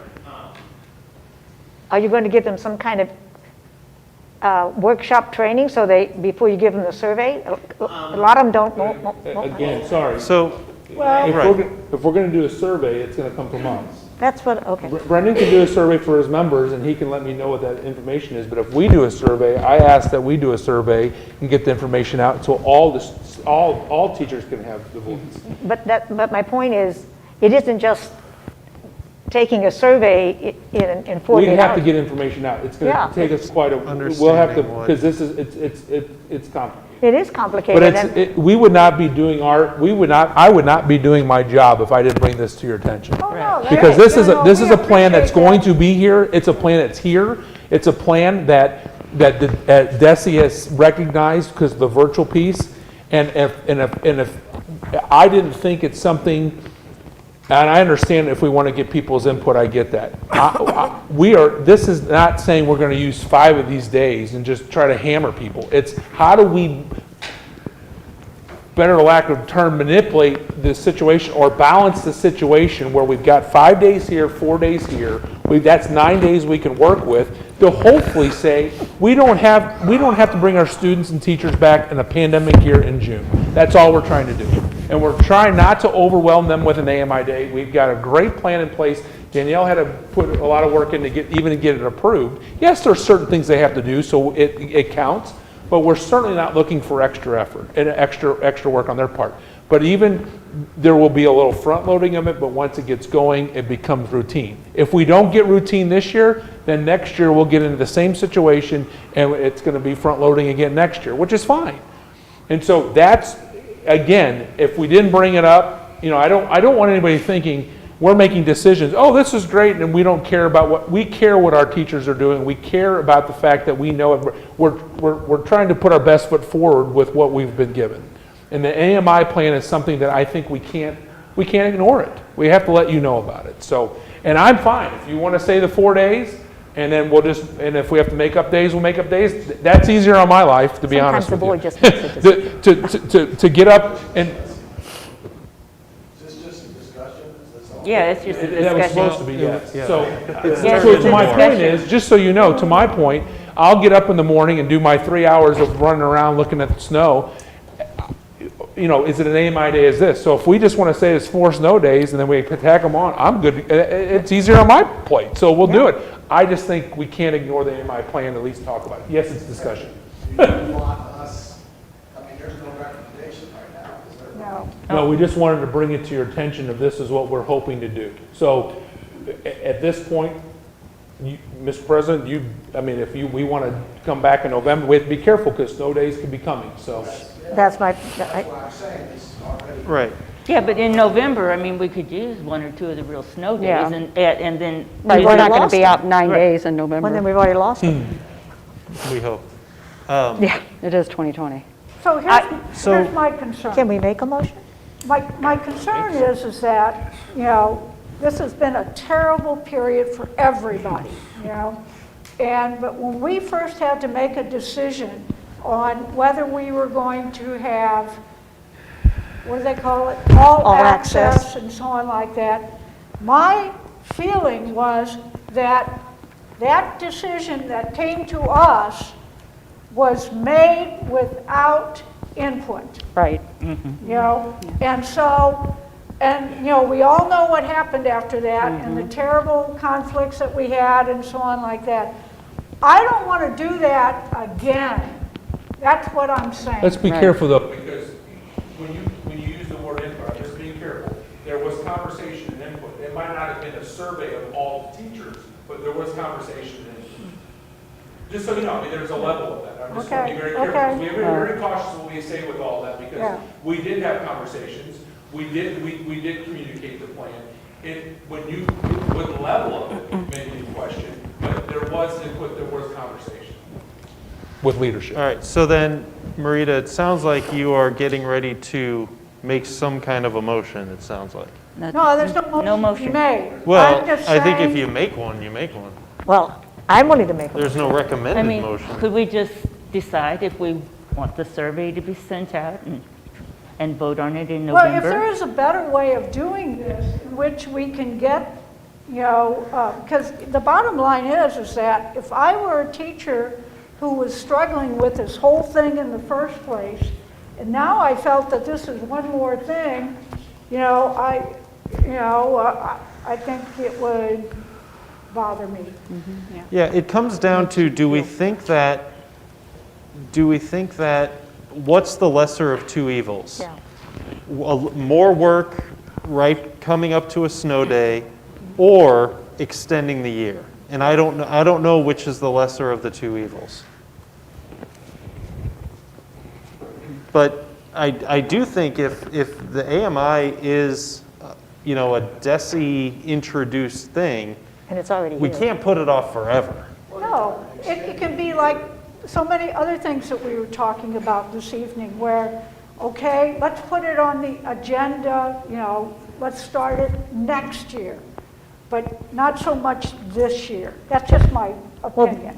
This year is when I think the teachers need the relief of not feeling, I'm telling you, when the end of the year gets even close, they're exhausted now. I think they're exhausted now, and if they had to suddenly realize, I'm going to be going 3-4 more days, I don't know. I bet they look forward to the end of the year. I think whenever time you extend it, when we have an opportunity not to have to extend it, I think it's a great idea. And since we already have in place the distant learning, virtual learning is here. But And I'm just looking at that DESE's already done AMI. But Donna, So- this is why I think just take the couple extra days, because we're, you know, I mean, well, I could be wrong, it could snow on Halloween, but I mean, and just get some input. I think the teachers would appreciate it so much if we just got a little input from them. I agree with Lori. I sometimes think they do it, now I'm just saying the lesser of two evils. Because yes, they always want their input, and we need to hear from them. But sometimes, hey, we need your input. Sometimes it's seen as, geez, that's one more thing I got to come up with on something. It's just more work. So I think we've talked kind of around in We circles. We need a direction. We always want teacher input. This is this decision. We as administrators, we have to look at what DESE is telling us. We have to look at what our calendar looks like and what our precedents look like. And this is the best plan that puts us our best foot forward at this point. I believe, though, the conversation we had tonight was a good conversation. That's why I put it on there. If we didn't want input, we wouldn't have put it on there. So we wanted to put the conversation. But I believe the conversation and where it's headed, I don't necessarily know if we're going to get very good feedback. I think we're, honestly, as I'm hearing it, the conversation in the room is pretty much not for it, to be honest with you. So I think we're setting that up a little bit, and I don't necessarily know if we're even going to get, and my fear is if we go into next year, are we going to have the same conversation that it's not going to be the right time and it's too much? And at some point we'll have to do this. I feel like this conversation has just been healthy skepticism. Okay. I don't think Healthy it's necessary. Healthy what? I didn't hear you. Like, we're just Skepticism. skeptic. Yeah, we're just a little skeptic of it. Well, So, and it's not. that's a good word. I mean- Nobody is against it. I don't think anybody just- here is against it. We want to keep it away other people's opinions. I think we're using a lot of subjective terms. we're projecting. We're saying, oh, well, here's what they're going to want. Well, no, this is what they want. No, here's what they want. We're projecting what we think people want. So I think the idea is like, let's just get some input. You know, that way we're not projecting, we're not assuming. And look, I could go either way, because the reality is I think Mike and Lori are right. You know, and the other thing is that it's very limited. It's only 5 days. It's not like we're going to ask them to do this a month or over the holidays or something like that. But I mean, I think what happened is what happened last time when we approved something, holy moly. I mean,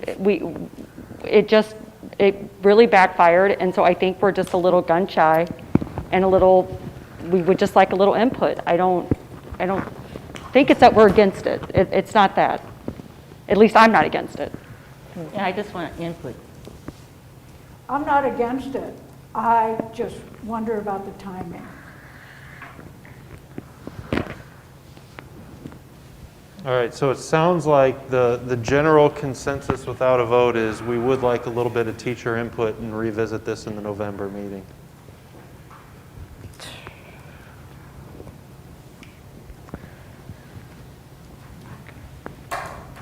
All right, thank you. Would it be an item on the agenda as a motion then, or is this going to be more discussion? Can it be an item on a recommendation by then? Is that something that would normally become a motion, or is that? What? Can next week, I'm just saying, can the agenda, if it's on the agenda in November, could it be on the agenda as a recommendation for us to look at and vote one way or the other, as opposed to another discussion? Oh, I think after the input comes back, if we could look at it and vote, don't you? I don't know all the rules. I don't know all the rules either. Yeah. I just know how. Yeah, I mean, we can really put anything on the agenda as a board and vote on it. Is that a normal thing that we vote on the way we use the snow days? Or is this just getting input and then maybe if we get the input, we should vote on it, since we had such a big old conversation about it.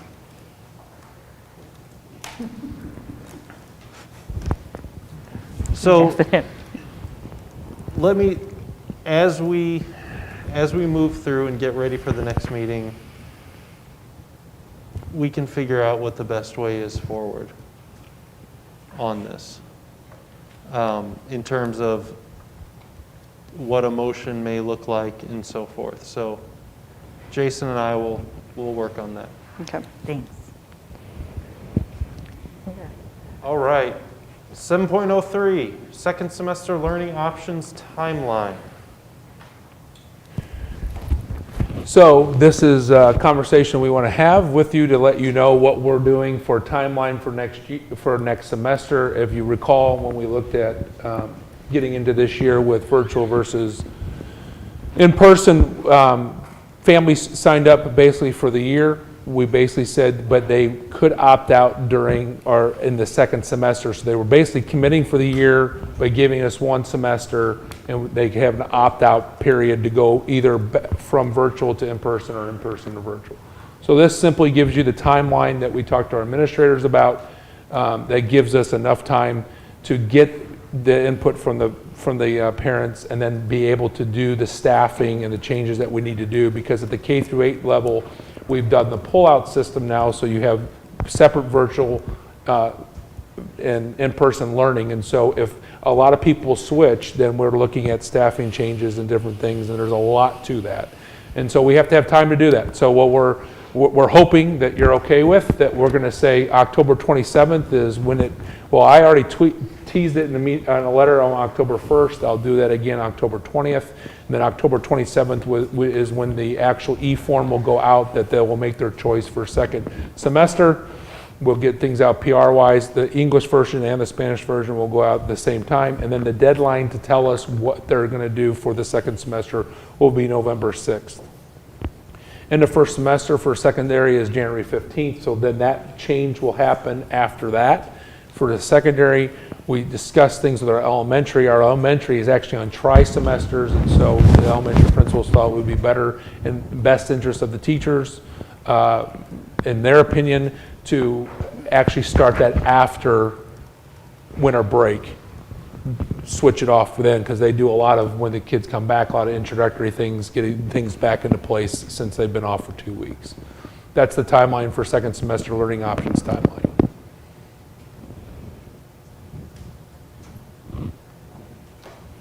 Do you yeah, I was hope just so. going to say, do you suspect much change?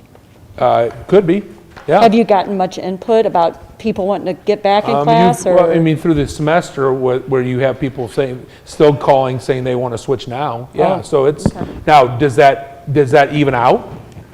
I don't know. Yeah. I mean, but again, the reason why all access is such an important piece is we just basically that's pretty transitional or easy at the secondary level. K through 8 could be some major problems. I mean, it's going to be a lot of work for Dr. Lewis, but that's why he gets paid, right, Dr. Lewis? So we thought, I think I originally gave you a timeline when you asked for it. It was a little bit later. We pushed it up because we want to have time to be able to get information. We hope to have that done before break. So if teachers, and again, we're not trying to sound the alarm, but a teacher could have to go from virtual to in-person or in-person to virtual. It depends on the numbers. And again, in person, we go with our established board policy numbers that we've come up with, and then the DESI numbers, so it's a little bit larger, we have set those for the virtual. Do you want to add anything to that, Dr. Lewis? No, it's as I discussed with the principals yesterday, it's going to be extremely unpredictable. So the November 6th deadline is really important because it does give us time before winter break comes to work those numbers out. But I would imagine that it's just my opinion. I don't know if we'll be sitting at 30-35%. I think we'll have more in-person than virtual. It's hard to predict. Right. Well, I think, from some of the emails that have come across, I do think the fact that you guys do such a good job of updating the dashboard as well, I think people will be more comfortable making that decision by then. So thank you all for doing that. All right, no vote on that, so we will move on to 8.01, safety and security summary. That is me as well. I wanted to keep this pretty precise for you.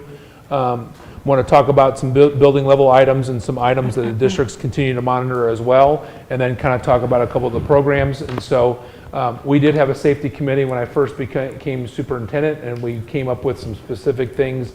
Update, obviously revise our crisis plans yearly. This is at the building level with a building level safety committee.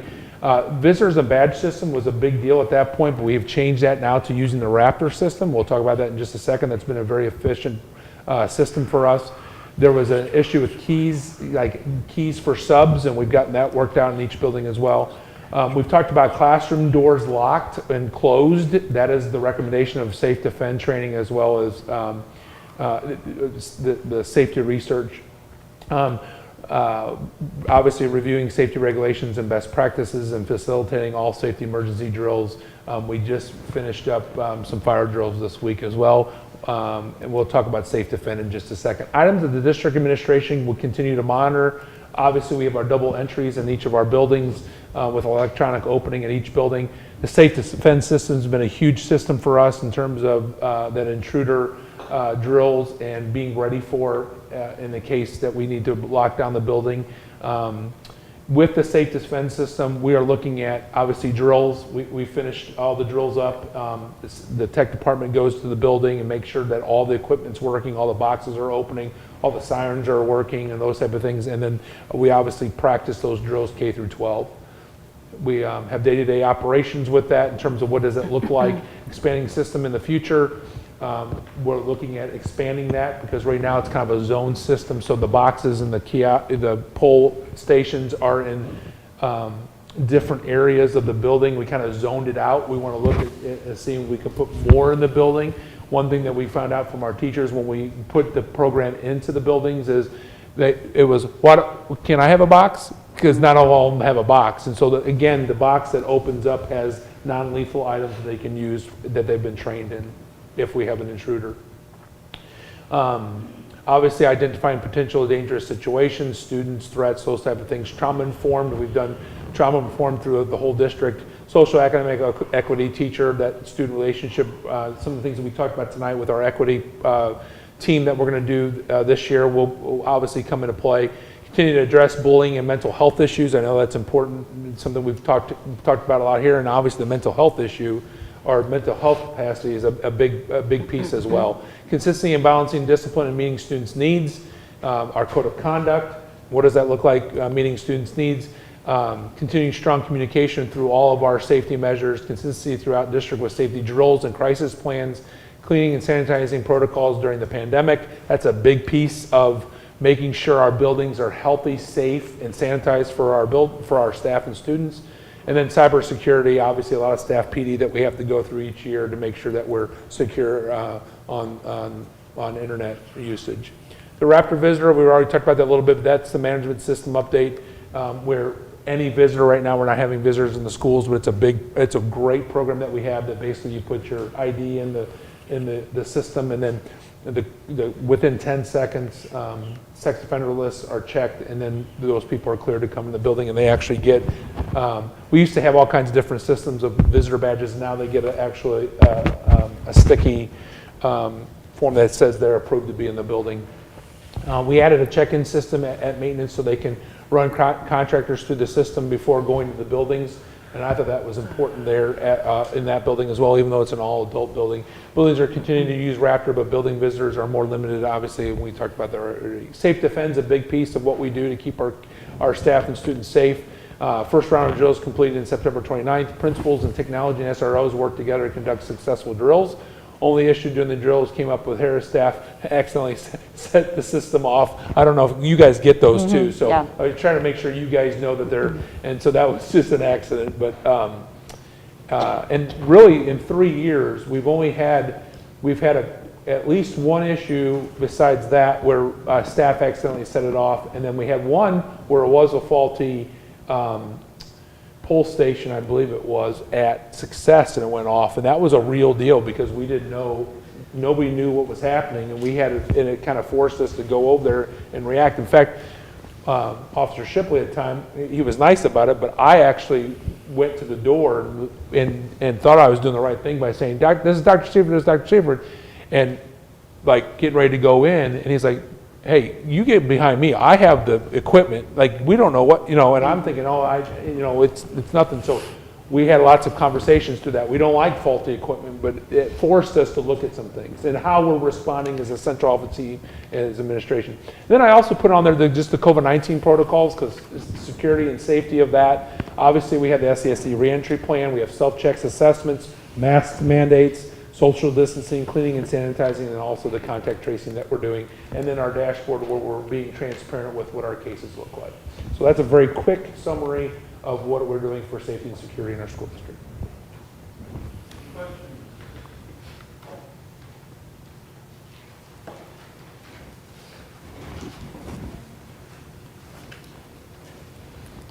All right, we do need a motion, please, if there are questions.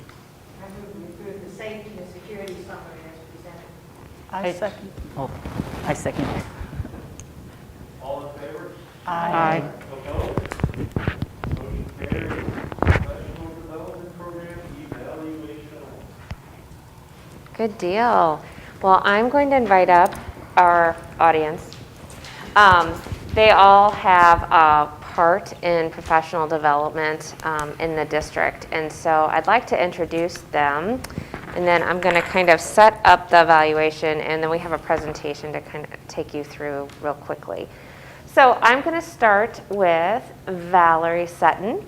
She is the instructional coach at Knoll Elementary, and she also is the vice president to the District Professional Development Committee and serves on the executive committee and has been on the DPDC now for 5 years. So she's been involved pretty heavily for a long time. And then Tina Lauer is in the curriculum instruction department, and one of her specific duties is to serve alongside the District Professional Development Committee and help coordinate professional development for our teachers. As part of her role too, she personally provides I would say, the bulk of our technology training as well. So she has a lot in that area. And then we have Nicole Adams, who is our K-6 curriculum specialist. And Nicole, prior to coming to our department, was an instructional coach for many years at Lincoln Elementary, and she works very closely with coordinating our instructional coaches, as well as working with our principals and our teachers at the K-6 level on curriculum implementation. She also works very closely with Tina on, you heard tonight about our STEM Academy participants who have gone through that 3-year process.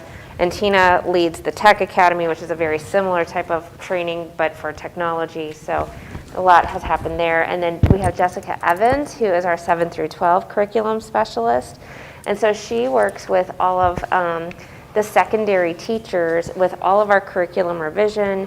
She's been very instrumental at the high school level with helping to reboot our professional learning communities at that level, and helping bring our schools forward too. So that's a little bit of background on everybody who's here today. Just as a reminder about the professional development evaluation, it is for the last 2 years. So what we go over tonight is going to be for the 2018-19 school year and last school year.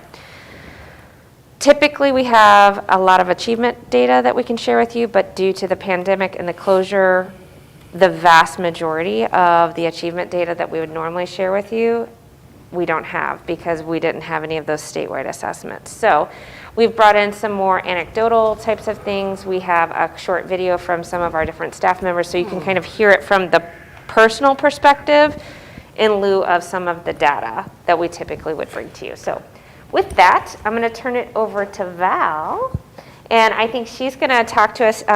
She's going to kind of walk us through the DPDC a little bit. Can you hear me okay? Is this on? Yes. Okay. Hello. So I just want to talk to you a little bit about Professional Development Committee. Like Dr. Tormala said, this is my 5th year. So I'm really honored to be a part of that and be a part of decisions to help develop our teachers in the district. So the professional development is about high quality professional development, and we know that that is the foundation for successful school districts. The District Professional Development Committee is a teacher-elected committee representing certified staff members from each building in the district, in addition to representatives from student services and instructional services. The mission of the DPDC is to provide teachers with the appropriate instructional strategies and classroom practices necessary to ensure effective learning occurs for each and every student. Effective professional development is ongoing, collaborative, job-embedded, and data-driven, resulting in increased student achievement. And to meet these goals, the program allows for teachers to meet in collaborative teams to focus on improved student achievement. So we want to make sure that all of the professional development that we make accessible for teachers is aligned to our district goals. So our CSIP goal, the district will provide available ongoing job-embedded professional development to ensure research-based instructional practices are used to support and extend the curriculum. We want to make sure our teachers have best practices and have the opportunity to improve in that. We also want to make sure that we ensure a systematic RTI system that addresses the unique needs of all children. Remediation, enrichment, acceleration, behavior, social, emotional, any type of intervention that our kids need, we want to make sure that we have support and PD to support them. And we also, our another goal is to ensure users and stakeholders have appropriate training to use instructional resources effectively.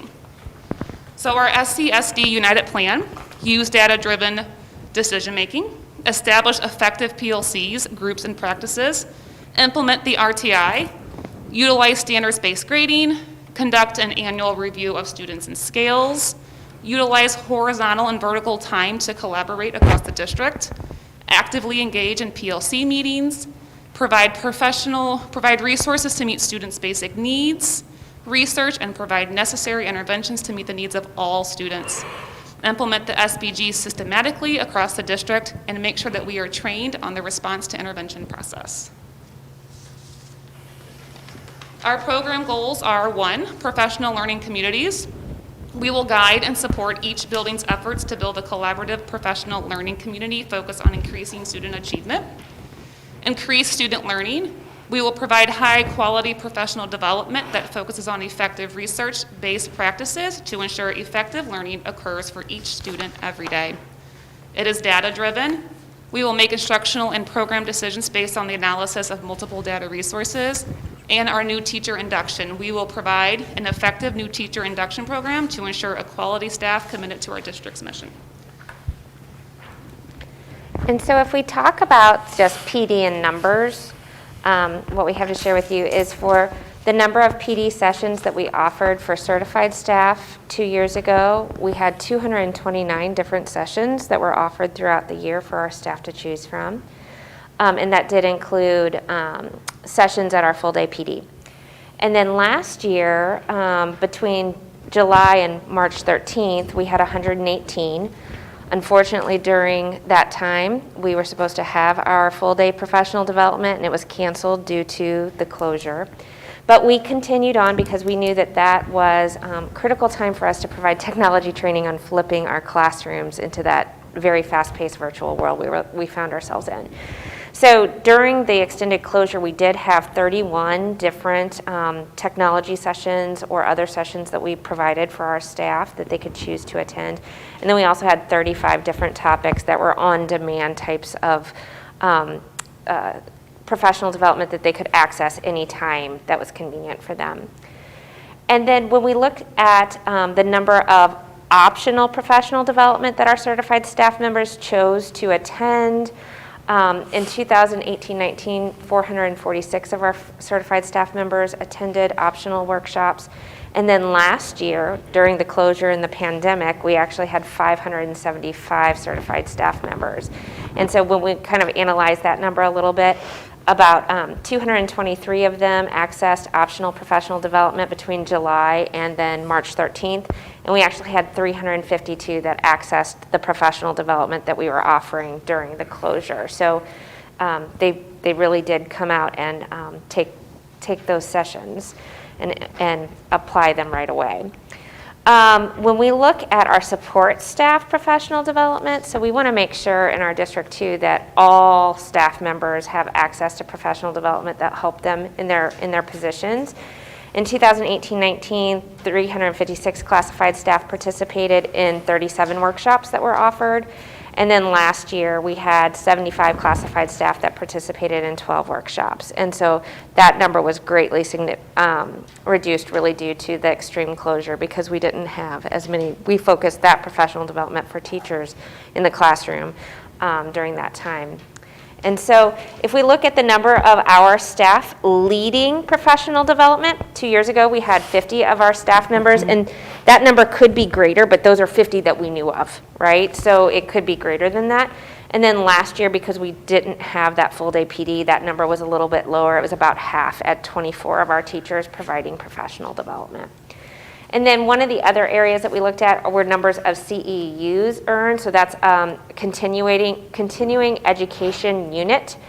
Those are used to help teachers move across the salary schedule. And they can only be earned when they are taking sessions that are above and beyond their normal contract. So it could happen during summer, it could happen on weekends, it could happen during breaks or before or after school.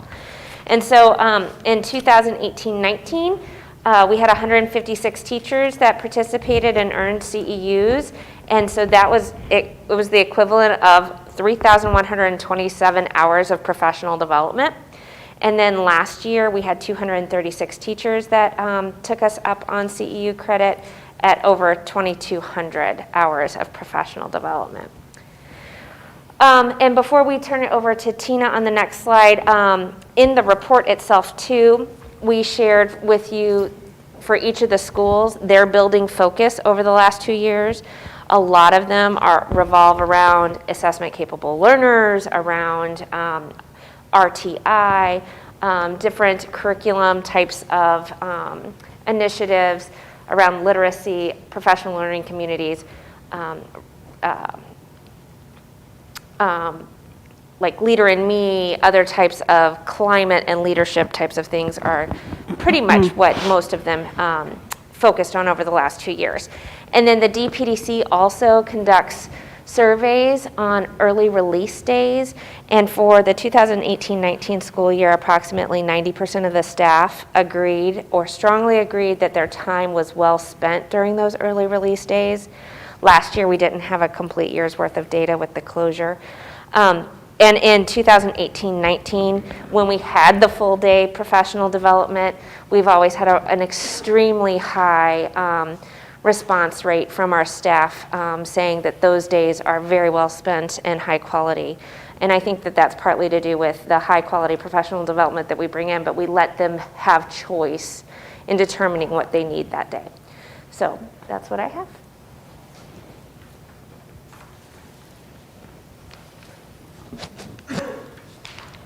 The evidence of positive impact from our professional development, our AP scores this year were the highest in district history. We had 161 students that scored either a 3, 4, or 5 on the AP exam. And the previous 2 years, 2018 and 2019, we had 114 students who scored a 3, 4, or 5. So it was significantly higher this year.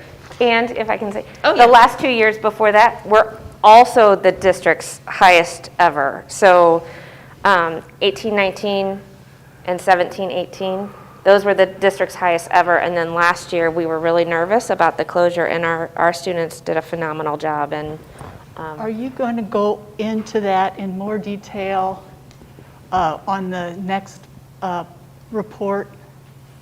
Will you go over the graphs that you included? we certainly can if you want us to. We don't have them in here, but we can certainly answer any questions or talk about those Would you like me charts. to save them for the end, or? Sure, we can do that, and then we can kind of, if we need to pull them up, we can pull them Okay, up and look yeah. at them. This year, we do not have our ACT scores in for our senior class yet. We are expecting them later in October, but we don't know for sure. They've never given us an exact date of when we will get those. But in the 2018-19 school year, our ACT composite score for the district was slightly higher than the nation and the state. And our homegrown ACT data, which was our kindergarten cohort, who then graduated and took that ACT score, was they outperformed their peers by 2.4 points, which is showing that the PD that the teachers are getting and that they are providing their students in the classroom from kindergarten through senior year is showing an impact on those ACT scores versus the students who come in at a later date. We also have data from teacher efficacy. Teacher efficacy is research shows that is one of the very highest indicators of student achievement, is if the teachers feel that they are proficient in their teaching skills. And we have data from the CWIS. I'm not quite sure what the CWIS stands for. It's comprehensive something, I don't know. But it was given to us through our Missouri Model School Districts grant. And the teachers it's also in that report, but it is, they were tested as the spring of 18 and the spring of 19. Last school year, though, we didn't give it because of the closure, but it showed huge increases of their teacher efficacy on various things such as assessment capable learning and PLCs and so forth. So it's showing that through the professional development that we've been providing, they are feeling more confident in their teaching abilities. And then the MAP data in the report is also showing student growth. We have the reports, the graphs in there show the data from 2018-19. We do not, again, have data for the 19-20 school year because we did not give the MAP test last year due to the closure. Can I interrupt Oh, yeah. with a question? I'm sorry, I thought you were about to move slides. That's why I interrupted no, you. go I ahead. apologize. The 2.4 points for the ACT for our homegrowns, you're saying that has to do with professional development and not probably the fact that these are not transient, low-income Like, you know what I'm saying? Do you think it has more to do with environment, or do you really think it's professional development? The that professional affects the development that homegrown- we've been providing our teachers on best practice in the classroom, the curriculum that we've been training them on, and that the students have been getting since kindergarten, based on all of the practices that the teachers are using in the classroom, is showing a 2.4 point difference between those students who start with us with kindergarten and go all the way through their senior year. I had the same It question. just seems more environmental to me possibly than PD, but you can move on. Yeah, but I agree with you. Yeah. Can we say 100% with certainty that this is all as a direct Sure. result of professional development? No, because there's so Okay. many variables, right? Okay. But at the same time, we have been very consistent with our teachers with professional development. We also have been very strategic with the curriculum and instruction that we've put in place. When we go from classroom to classroom at a specific grade level, you can see, even from school to school, very similar lessons occurring. So we're seeing a very guaranteed and viable curriculum happening, which all of those things are will help increase your student achievement. So professional development is definitely a backbone to that, but of course, there are transiency, home life, different things. Those can all be factors that go along with it. Thank you. I have a question too, perhaps for Dr. Tormiller or perhaps Dr. Seifert. Back in April, I don't know if you remember, but you sent an email regarding the 2017-18 results from the U.S. News and World Report, if you recall, yeah. And you said that our scores were really high in 2017-18. So maybe I'm not judging correctly. What's U.S. News and World Report saying that is different from what you're saying? Well, one of the things U.S. News and World reports, it's somewhat misleading. Whenever you look at any of their reports, if you scroll down to the very bottom, it'll tell you what year's data they're looking at, and they are usually 2 to 3 years behind the data when they come out with those reports. So the 2017-18, they're actually using, for example, 2015? Or possibly even 14. Oh, really? Yes. So whenever you look at that, just scroll all the way down to the bottom, and they will tell you what year's worth of data they're using for that report. I believe and my it can email be, actually said that because I wanted you to know that, but I also said very quickly, I don't want to use as an excuse. Yeah. But they use old data. Okay. So, But again, it is what the data is the data though too. So. so from 3 actually, or 4 that years ago. information was really old data. Is that what you're Yes. saying? Yes. Okay. Okay. I'm sorry, I didn't know what data you were talking about, so. Sorry about that. I didn't know if it was ACT data or MAP data or both, or, so, Okay. thank you. Excuse for me. answering that. And then some more evidence of positive impact. We have curriculum PD that's been provided, and I'm going to let Jessica and Nicole talk about that.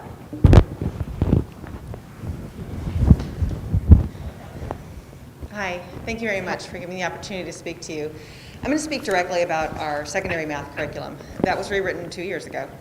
And during that time, we looked at the data of where our secondary schools were in regards to math. And at that point in time, it was definitely not somewhere we wanted them to be. We knew that they could definitely be higher. So my role was to research best practices that were out there, what was getting the best results, speaking to my colleagues across the St. Louis area as well, seeing what was best used in those schools that were high achieving in secondary mathematics, and then also looking at our own student demographics and looking at what their achievement, where their current achievement levels were and where their potentiality could be. So what I did is I researched that against all of the options that were out there, and I worked with our teachers to develop the best curriculum that would also incorporate their particular teaching styles and the genuine art that they have within the classroom, understanding their unique characteristics and where I believe that they could grow as well. And based upon also the work that K through 6 math had done, I wanted to make sure that there was a smooth transition between 6th grade to 7th grade. So the K through 6 6 curriculum had worked with growth mindset, which is basically looking at a concept and letting a student work through it, allowing some failure and to learn from that failure. And the professional development that was used to help teachers understand how to best teach this was through Houghton Mifflin, Harcourt Houghton Mifflin, which is a publisher, and they had actually hired on Carol Dweck, who is, you may or may not be familiar with her. She has done a lot of the TED Talks on growth mindset, has created a research book based on growth mindset, and also worked with Joe Bowler on growth mindset as well. So our teachers were heavily professionally developed during that year and the next year. Between one-on-one coaching with experts with Harcourt Houghton Mifflin, myself as observing, and a teacher cohort that I created with some of our teachers who had volunteered within that mathematics group to take the lead with their teacher peers in looking at classroom practices and how they could shift more from a direct instruction approach to more of a student collaborative approach. And in that process, our teachers were able to get data for their common formative assessments, which are given throughout the year. They are assessments that teachers agree upon within that course that students will take. They then go back into their PLTs, they review that data, and they make adjustments to the curriculum and the instruction based upon that data itself. And it was interesting because I have had anecdotal conversations with teachers, and the principals have as well. They had wished that their students could have taken the EOC in math this year because they knew that the students were going to do well based upon the growth mindset work that they had done and the changes within their classroom environment. And through observational walkthroughs of myself and the principals as well, we have seen dynamic instructional changes within those classrooms. We have students working with each other to work through a problem, to fail effectively, and then to succeed exponentially from there as well. So that is a very strong success story with our secondary math professional development. We're currently in the secondary ELA rewrite, and we hope to continue that same type of professional development this year. Are there any questions? Yes. Yes. If I'm a high school teacher, yes, how much professional development am I getting specific to what I'm doing? I want to know how much, if I'm an English teacher, a math teacher, if I'm a choir teacher, how much professional development am I getting specific to what I'm teaching? So I can speak in relation to the curriculum that is written for that particular year. So from my perspective as a curriculum specialist, when I went and I worked with math, we had the budgetary resources to provide that professional development specifically to math. In regards to, so again, this year it would be specifically to English. And then if I see a need in the prior year to continue that development, so I petitioned last year, I worked with Dr. Tormel last year to create part of my budget to continue the mathematics PD for this year for teachers to continue to ensure their efficacy. So right now, that's what I've been working with is the math and the ELA curriculum. And I can add to that too. Yeah. So obviously if they're going through a curriculum revision, we're changing things up, we're asking them to have new instructional practices, that's when we're going to have an intensive district focus on that. Every year within our calendar, we have 2 early release days that at the high school level, they have control over determining what the agendas for those days are. So teachers, if you're a family and consumer sciences teacher, you're a PE teacher, whatever your content area is, on those 2 days you are with people who are same content, and as a group you decide what the agenda is for that day. So it could be collaboration, so the professional development might not be a straight workshop that you're attending, or it could be. You could choose to bring some professional development in if you wanted to. On our full day professional development that we have coming up in October, we also gave time on those slots so that if there was something that was more important to that PLC team or that cohort beyond what we were offering, we also gave them the opportunity that they could have that time together too. So those are times that are on our calendar that are specific. And then based upon our surveys to staff at the high school level, they have their early outs, which are on most Wednesdays. If it's a full 5-day week, they have an early out. And so most of those have been used for professional learning communities, different types of things they've been working on. And then now, one out of approximately every 4 of those is around professional development. So it doesn't necessarily mean that it's specific to the specific content teachers. It could be. But it would be professional development that's going to help the teachers working on whatever their school improvement initiatives are at that point. So there's time within the current calendar for teachers to be able to have professional development for their content, but unless they're going through a significant curriculum revision at the district level, that's where they're getting that district level push and support versus teachers deciding that they need something. And then if some of those professional development opportunities cost money, I've had groups come up to us and say like, hey, can we find funding to pay for this, and this is how we want to use it, and we work with them on that. So, I'm sorry, and I apologize if this sounds sarcastic, but you're telling me professional development can include like-minded teachers getting together on a half day and discussing like-minded issues? Yeah. Okay, so that's considered professional development. Professional collaboration can be considered professional development, absolutely. It just, I guess I assumed professional development was something more formal, And something that enhanced your ability to teach, to grow the curriculum, but it's not necessarily. So like when I gave you the numbers previously, PD and numbers, those were like real workshops. Those weren't just people getting together to collaborate. Okay. But when we are talking about teachers really like learning from one another and best practice, sometimes the best time, from our ERD surveys and things like that, teachers have said that the best time that they've had is when they've been able to be with people who teach the exact same thing that they do, and they learn from each other. And so that absolutely, in my opinion, could count as professional. But if I'm a teacher and I'm teaching English, right? Because I went up to the high school and I I observed some of the classrooms, talking my job now. And so let's say I'm trying to teach English in class and virtually, and I'm struggling. And I get together with my teachers, and you know what, we're all struggling. I can't get kids engaged, the computer's going out, blah, blah, blah. Their recourse is to then what?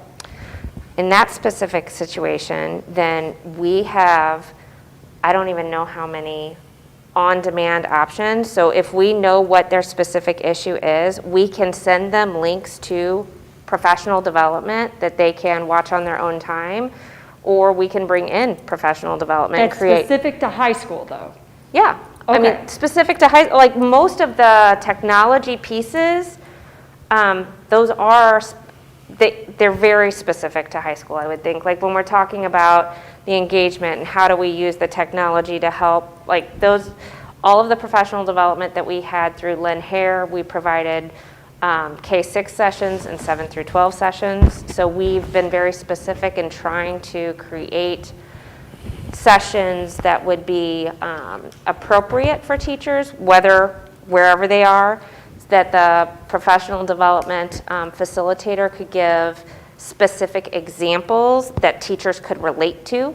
Because if you're a high school physics teacher and you're getting a kindergarten example, obviously that's not going to necessarily hit home for some of our teachers. So we've tried to make sure that we've done that for our teachers. And so we have many of those are recorded.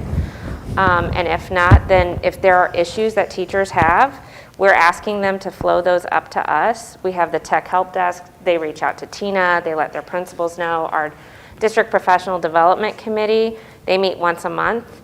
Right now it looks very different. It's a Zoom meeting after school, but they talk about what the needs of their teachers are. And so as a district, that's how we start crafting what sessions do we need to have for our full day PD? What sessions do we need to have that are on demand that we can push out so people can access at any time? So it's kind of an organic process. Yeah, I interrupted. Go on. No, don't go on. So, I kind of have a question similar to that. So I understand why you did the training in math, a couple of years ago and so on, because we needed it. Correct. We needed some help. Why are you doing ELA? this year, your focus? Because I cover all of the curriculum cycles, all the subject areas in 7 through 12, except for business and technology. And we're starting to revise that. We're starting to revise the English language arts curriculum. I'm sorry. It's the cycle to revise the curriculum. And English is up, and she does all subjects. Okay, because I was looking at the map, and it looks like St. Charles High School has got a problem with English languages, right? English and languages? Yes. With ELA or? Yeah. No? English language learners or English Let's language see. arts? When you're breaking it down here in the map. map, there was math, science, and English language. Okay. Yeah, that was 2019. from spring of 2019, and so, No, this is 2019 I'm looking at. right, spring of 2019. Oh, okay. Yeah, that was from the MAP tests that year. And so for that specific year, they did dip a little bit that year. And so that's. Are we talking about ELA? Which one are we talking about? ELA. ELA, Yeah, okay. yeah. Because that was the year that they increased in math, but then they dropped in ELA that same year. Well, because I'm trying to identify how you choose what professional development with, what our areas of need are. That's what I'm trying to figure out. Absolutely. So as Dr. Seifert and Dr. Tormel has stated, we have a 7-year cycle for a curriculum. And it just so happens that this particular year, the budgetary cycle is up for secondary 7 through 12 ELA. And you're correct. I mean, as a former St. Charles High English teacher, last year was 2015, changes happen. Essential standards need to be revisited from Department of Education. Our teachers need new professional development on the challenges that our students are going to face in regards to how they communicate in the world. It's changing rapidly, obviously, and so at this point in time, it's imperative that our teachers are given the best professional development we possibly can give them to help them to facilitate success from students in ELA. How I taught even 5 years ago in the English classroom has changed vastly from what it looks like today. We were teaching students how to blog. Our students are tech natives, and they probably know more about how to publish a piece of work better than I do at this moment. And it's overwhelming. And so our teachers need to be caught up to speed on how to help these students and how to support them.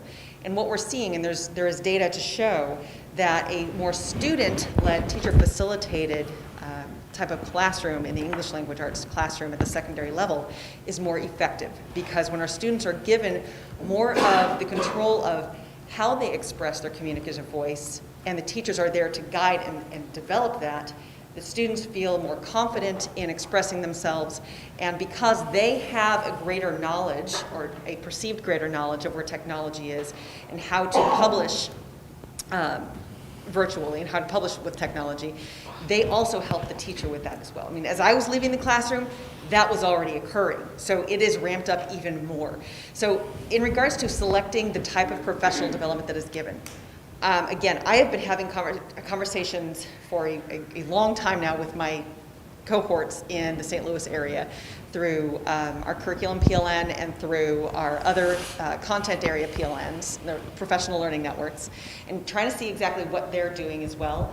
A couple of years ago, Nicole Adams and I developed our ELA advisory board because they were writing K through 6 ELA, and we wanted to make sure that our teachers were consistent K through 12 into what our expectations are for our students once they graduate from the City of St. Charles School District when it comes to ELA. So our teachers were involved in that process. They listened to what K through 6 is going to do.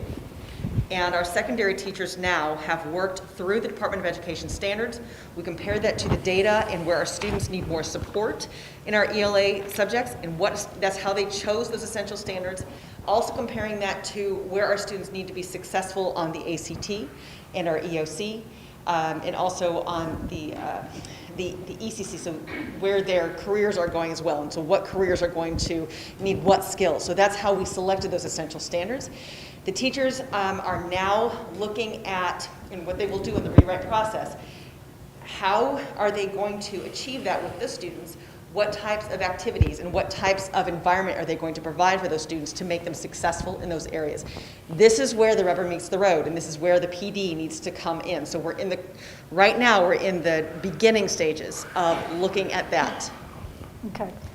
So it's not what professional development you choose is not just cyclical, is it? No. It just. A component of it is, when we're going through curriculum revision, which is cyclical, there will be professional development that follows along with that, for sure. Because I just think timely is a better reason. Yes, of course. absolutely. And so the District Professional Development Committee does annual needs surveys with our teachers on what are the current needs, and then based upon that information, we design the opportunities that we offer on the full day professional development, during summer, other types of opportunities like we've done after school academies and things like that in the past. So that occurs on an annual basis to inform what the teachers are needing at that point. Okay. And then the District Professional Development Committee members, they're constantly kind of giving the pulse of their school of, hey, this is where we are, this is where we're struggling, this is what's working well for us. And I don't know, Val, if you want to speak any more to that, or if I covered it. Yeah, so through early release days, we really meet on building needs. Mike. You got an audience at home. So through building early release days, like we have a lot of early release days where we do what our buildings need to be supported and the professional development that they need to continue their growth in the classroom for themselves and their students. So the District Professional Development Committee sends out those surveys so that teachers can respond to let us know what they need at that time at their building level to be supported. So building coaches, building district committees work together to provide that PD. If it's bringing in someone to provide a PD for you, or staff members putting it on for the rest of the team. So throughout the whole year, we're always finding out what our teachers need on top of providing district professional development as well. So how does that correlate with the budget? So let's say you get 50 teachers at the high school level who do not have instructional coaches. And I'm a high school teacher, and I tell you, we need an instructional coach. When do we get it? So that's not something that goes through the District Professional Development Committee. Okay. That's something that then we go through administration and HR. Yeah. All right, you're off the hook. Yeah. Yes, I agree. So I feel like a lot of this, we've been mixing up professional development with curriculum rewrites. And because they're two different things, and yes, we need, when you introduce a new curriculum, we need to develop our teachers to be able to teach it. But professional development is much larger. It involves curriculum, but it also, I mean, how many RTI options do people learn? So so I think that's where we're diving really deep into the weeds of curriculum professional development, but this is a lot more than just that. Mm-hmm. Yeah, and I think even like on this slide, like we've talked a little bit about curriculum PD. I don't know that Nicole has talked yet about K through 6, so we might want to let her have that opportunity. But then, we have STEM integration and Tech Academy and Mind the Gap work that we've done this summer too that we can chat about as well. Dr. Malone, do you have any other questions for me before I go to Nicole? We good? Thank you. So Jessica and I try to work very hand in hand and look big picture before we start, a year before we even start curriculum committees, where we're looking at 3 years worth of data to see where are big holes that we need to shore up, and then research, doing some of that behind the scenes work, like what is the best practice out there to shore up this gap? Who are our people out that are killing it in these areas that we can lean on and go watch, take some teachers to go watch, and then building our curriculum based on that knowledge. So we followed the very similar process in that, forming leadership teams. I call it math leadership, and ELA leadership, she calls it a cadre. But doing that shared leadership, so it's not just instructional coaches that our teachers are leaning on, but these are classroom teachers that want to be part of the process because they've enjoyed being on a committee, they are learners, and they want to help their colleagues become knowledgeable as well. So each building has at least one person and an instructional coach that they can go to with questions with any of the curriculum adoptions that we have. You mean each elementary building? Yes. Yes. Yes. Yeah, Each I just want to be clear. And intermediate. Yeah, thank you. And then in addition to that, I always like to create a very robust PD plan with any curriculum adoption we do, because I feel the best thing that we can do for all of our kids in our district is put an amazing teacher in front of them.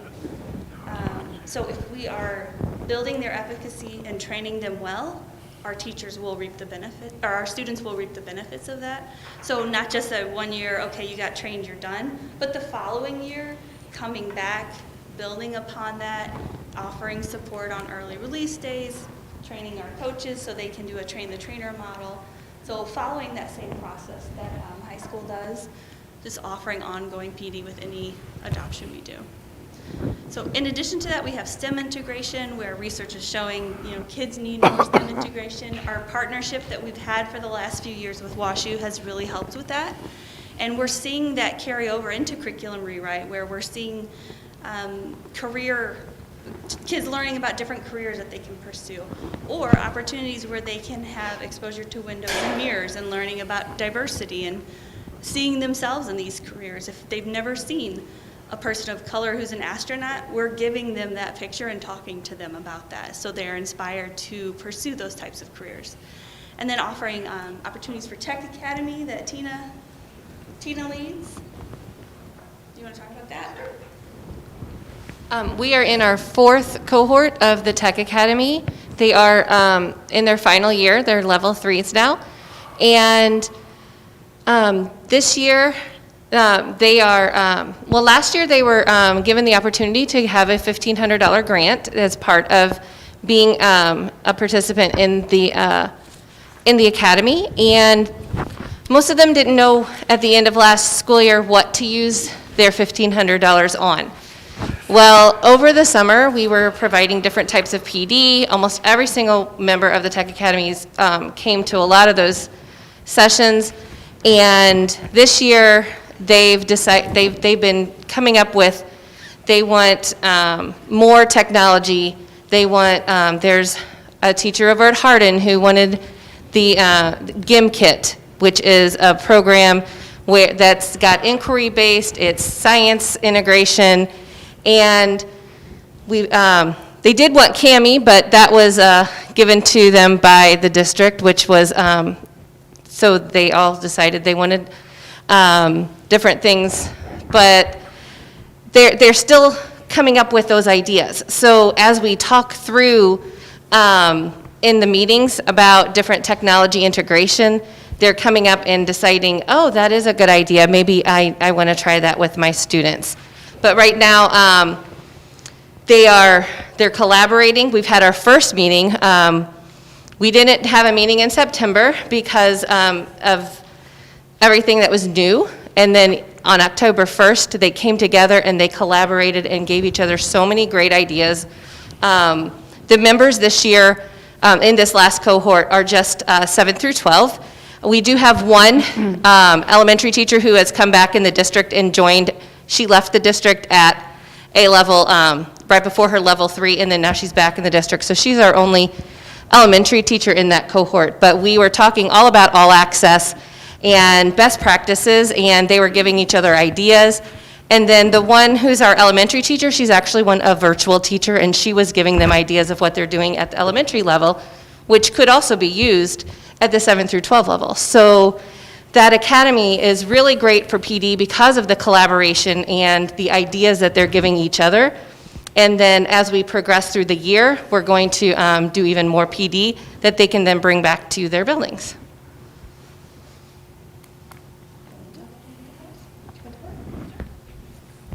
Sure.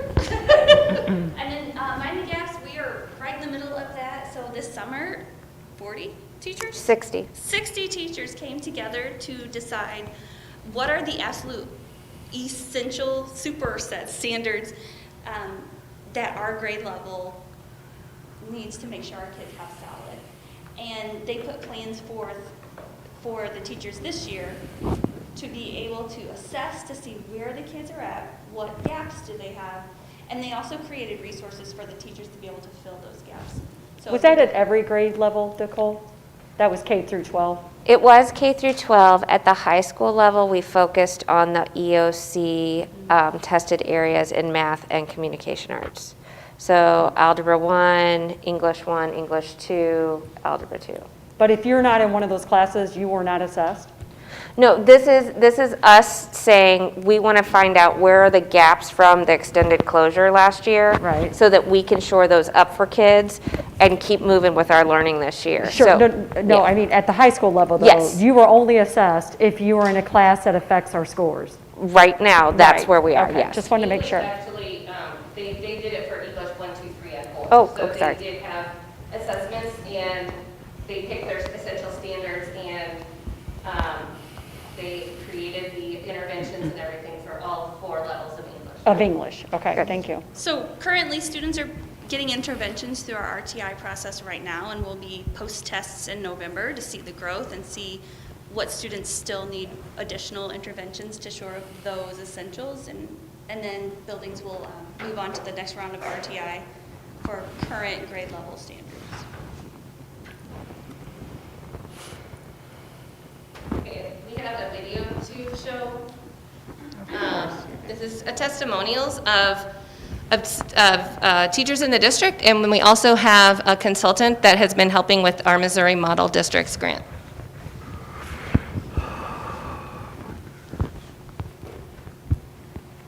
Maybe the sound isn't on.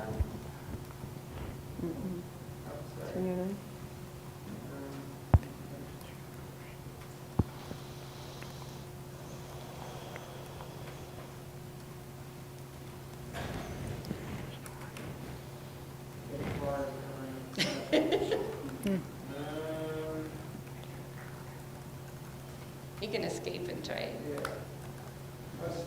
Okay, yeah, we have it up there too, just in case we couldn't get it to work.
Those collaborative activities, so teachers get to collaborate what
my name is Leslie C., and I'm an English teacher at St. Charles High School.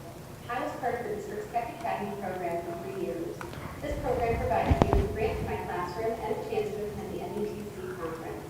However, the best part about participating in the Tech Academy program has been the partnerships that I have formed with my coworkers from around the district. Having the chance to troubleshoot problems and learn about the amazing things that my coworkers are doing in their classroom has pushed me to use technology more effectively in my own classroom. Since completing the program, I've collaborated with these coworkers to provide professional development opportunities for teachers both within and outside the building. Also, I participated in the district's Mind the Gap training this summer. Here, I learned about how professionals from around the country are finding solutions to the learning gaps that our students may be experiencing before school closures in the spring. Then, I collaborated with other secondary English language arts teachers to apply those solutions to our own classrooms. Thank you for the opportunities and resources this district has given me to expand my knowledge about instructional technology. Each year brings new challenges and opportunities, but with the partnerships I have formed, I know that I have the resources I need to provide my students with a great learning experience. Hello everyone, school board, central office. This is Becca Rich. I'm a music teacher at Monroe Elementary. I try to take pretty much everything that Tina and Lynn have offered this summer and I've put it together, used it in some really exciting ways. So I'm going to take you a little tour. I'm going to share my screen here in Zoom. One of the things I want to share with you is this is my digital lesson planner.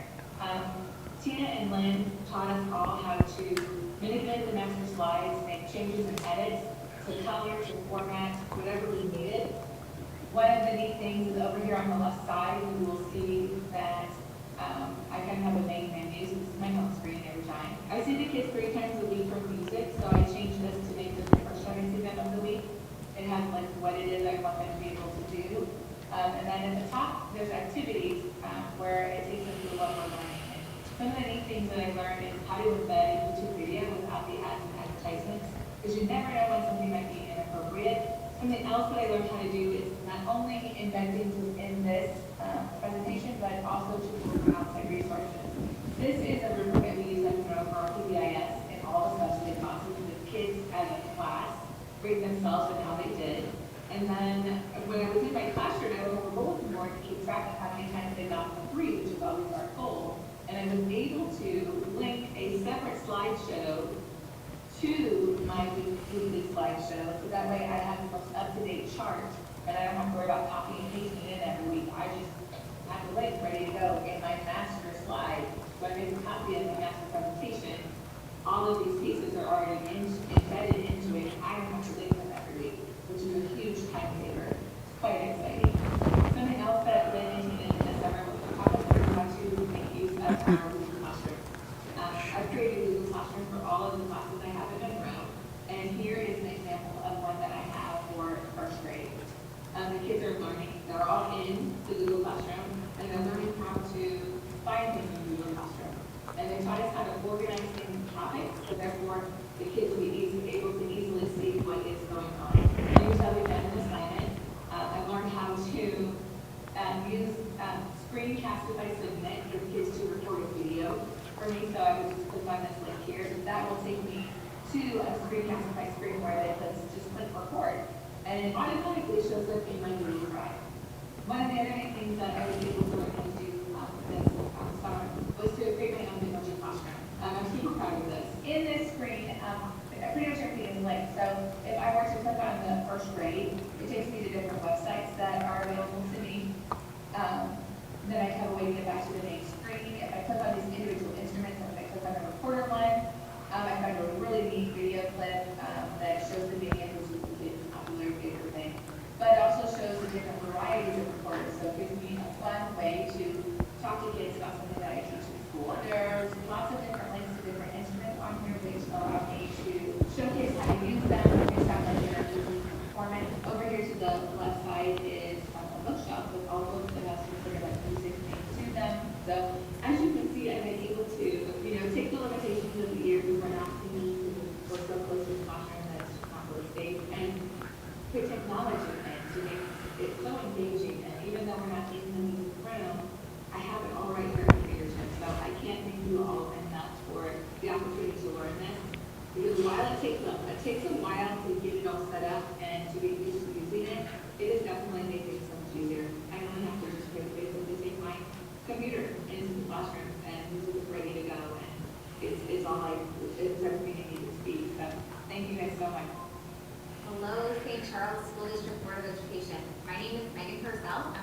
grade teacher on Team Elevate at Jefferson Intermediate. First of all, I want to say thank you so much for allowing us the opportunity to come back to school in person.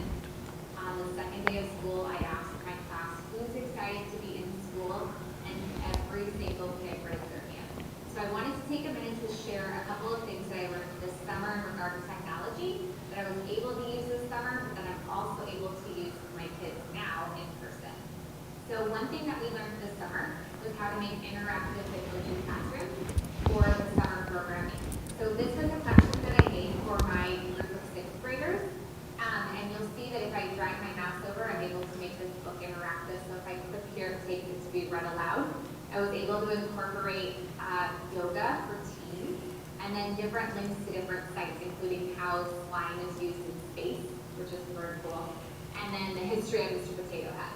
So we were able to make interactive slides for kids, super engaging, and they had a lot of fun with it. So then I was able to take that new knowledge and apply it to my classroom this year. So we're currently learning about renewable energy. And so this is an extension project for my students now, where they're learning about wind turbines and solar energy. And if you see my mouse as I click over, when I click on one of these, it takes me to a video or a website all about solar energy or wind turbines or something else that we're learning about. So that was one thing that I learned this summer from Linker. Another thing that I learned this summer was about my staff and then working in create assessments on Galileo. That was something I was not able to do before this summer, but it's amazing because they're self-graded. Hallelujah, more time back for me. We get relevant and timely feedback that we can pass along to kids, and then it's easy for me to automatically group kids based on my kids. So I just wanted to say thank you so much for this opportunity, teach in person, and thank you so much for the training for virtual stuff. I'm pumped to keep learning.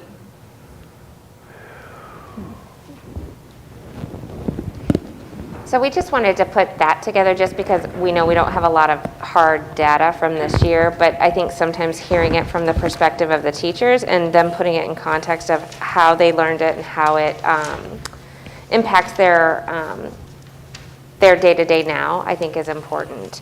And so Chris, I don't know if you can go back to the slide. You're almost finished with that, and then Ellen will pull up the report and we'll get to some of the questions that you have too. Yeah, so if we talk about opportunities for growth, of course, we want to continue increasing our MAP and EOC scores.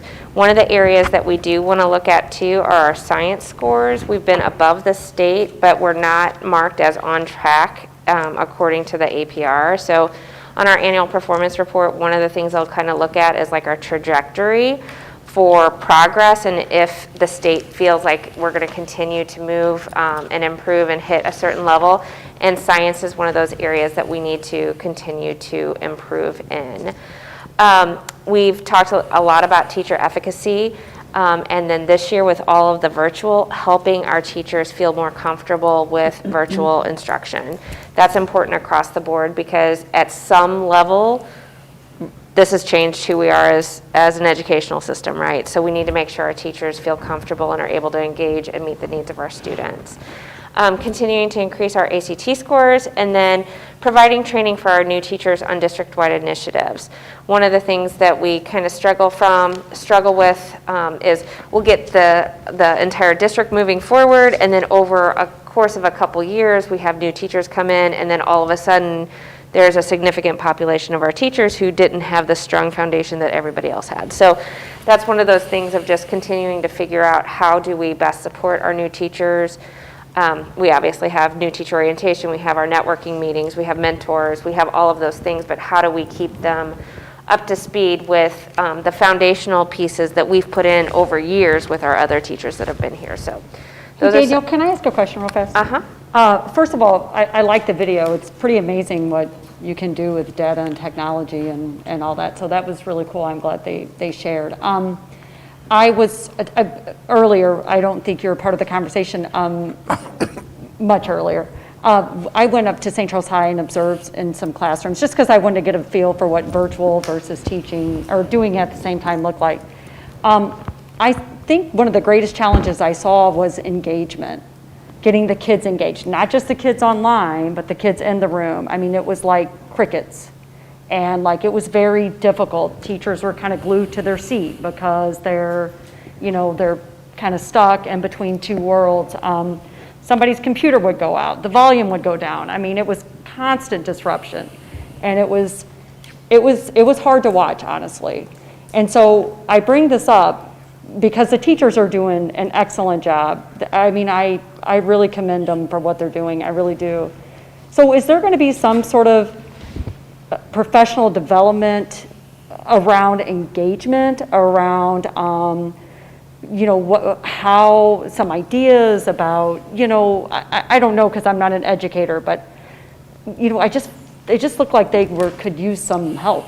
Well, we do have some of those. Like this past spring when we were closed, we had some very incredible professional development that we offered on Fridays. And it was optional for people to choose to go to. And you heard the teachers when they were talking about, I went to this, that's what they were taking from the professional development that we were offering. Several of those sessions are around engagement. I think several of those are recorded on our on-demands.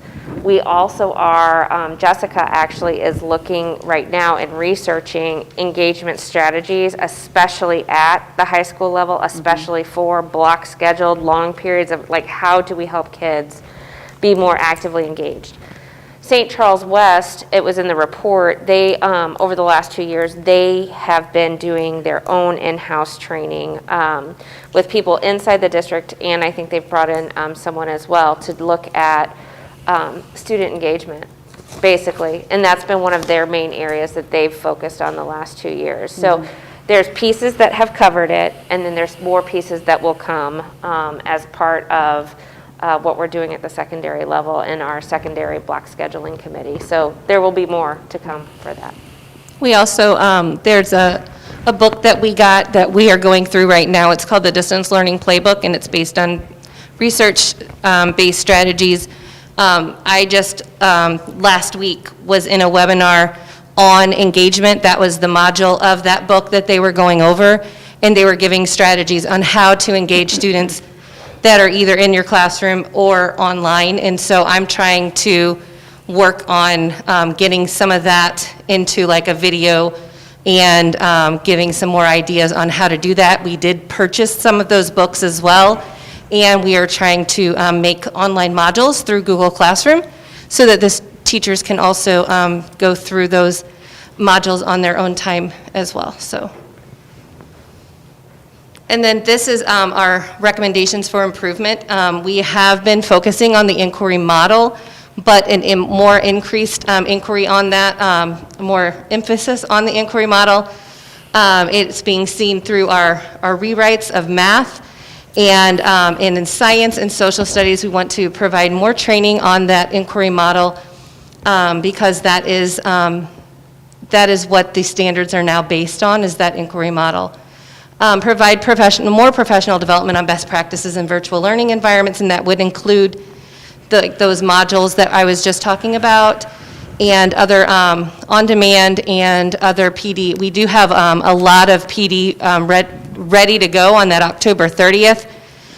One in particular is called Maximizing Synchronous Instruction. Jessica was able to find us a presenter who's going to be doing that. We're going to have tips and tricks of virtual teaching. So, I mean, we have got a lot of sessions on October 30th specifically geared towards that as well. Providing professional development for all teachers on how to implement ACT-type questioning in all subject areas. Currently, we have given them professional development on that, but it was several years ago. And we also have something that we use each year called the 6-question project, that we are given 6 questions each month that are to be implemented in the content areas, but just to give them more professional development on how to effectively use those types of questioning. Again, like she was saying, Danielle was saying, it was that more when teachers cycle out, they didn't necessarily get that training that we provided 3 years ago. So we want to bring that back again.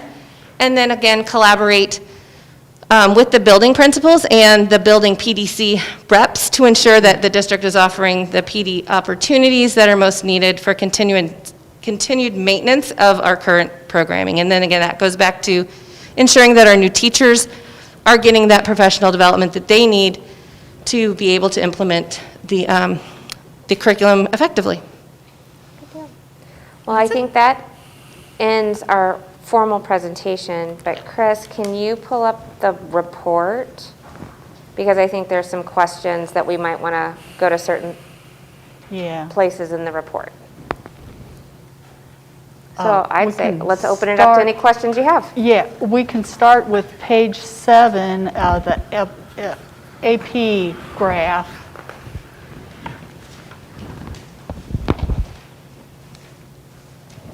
Yeah, it's backwards, but normally you start with Sorry, anyway. I made that graph. I okay. apologize. It's from a spreadsheet, and I just pull it in each year, and yeah. I should fix that in my spreadsheet as well. Sorry. Yeah. Connect the dots for me. What kind of PD from last year's plan targeted AP? I think that there were a couple of things. One, the collaboration, the teachers that our AP teachers were able to have with like our early outs, that has been in recent years, and that has allowed our AP teachers to work together. And then Jessica, you might be able to speak to this from especially like at St. Charles High School. St. Charles High School actually worked with AP teachers and some of the teachers from the different tested areas for them to collaborate with one another on best practices, engagement, and things like that. Did you have anything that you can add for that perspective? When it comes to like directly with AP, I mean, and Ellen, you were yeah, I was an AP right? teacher. Yeah, and I received 0 professional development from the district. So, because I was the only AP teacher. So our AP teachers look at, like, we have some of them who have been test readers, so Right, Rising, yeah. Obviously.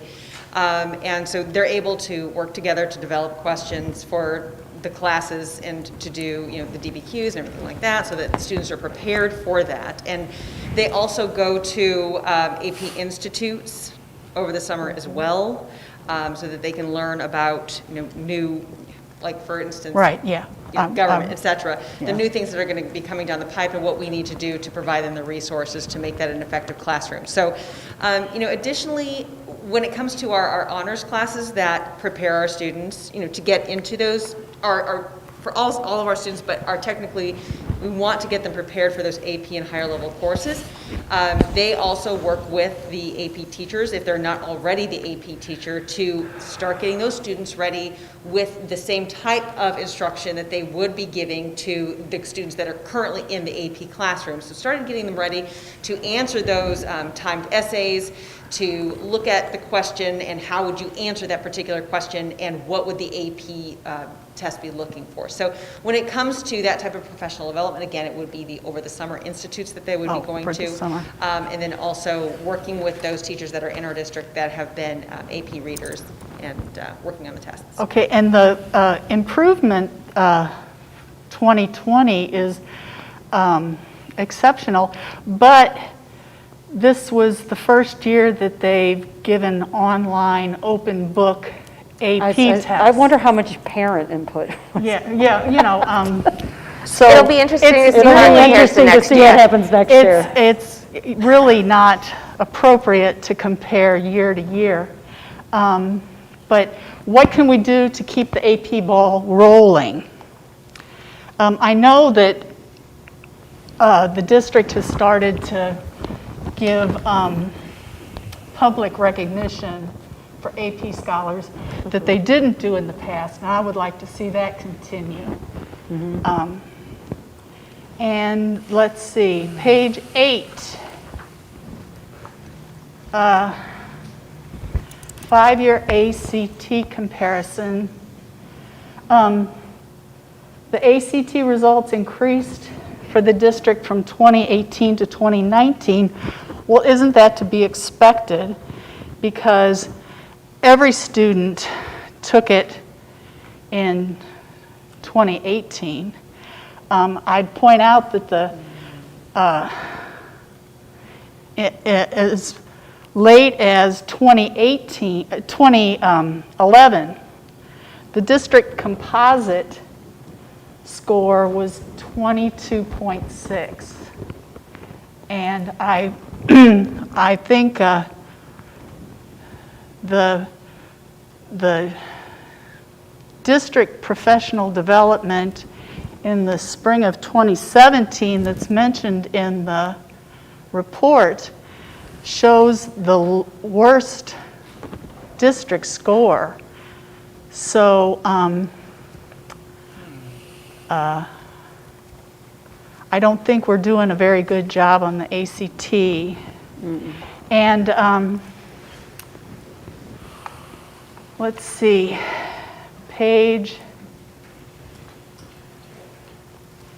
the MAP test.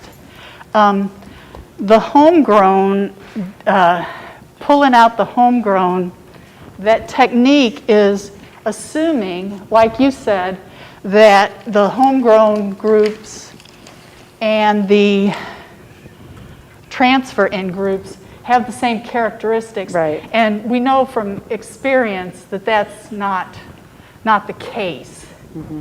I wonder why you excluded the 9th graders from the transfer in on the ACT data. But the MAP score, you know, all those squares that are solid color are solid blue actually went down, you know. And so I'd just like to point that out. And why don't you include graduation rate in student performance? Because that's an important part of student performance. I think it is the most important. I don't care about, you know, my daughter got a 2 on the ELA when she was a sophomore, and I don't care. She's a successful graduate. So I think we need to be focusing on identifying problems and not getting a shotgun approach, but that's just me. We've always done the shotgun approach. Yeah, so anyway, but I think the homegrown versus the transfer in, I don't think that technique is valid. Okay? So. Well, actually, I have to kind of agree with you about the homegrown. I thought that was very interesting when it was first brought up to us. That we saw that, you know, basically, if you go through all 12 years of our school, you have a really good education.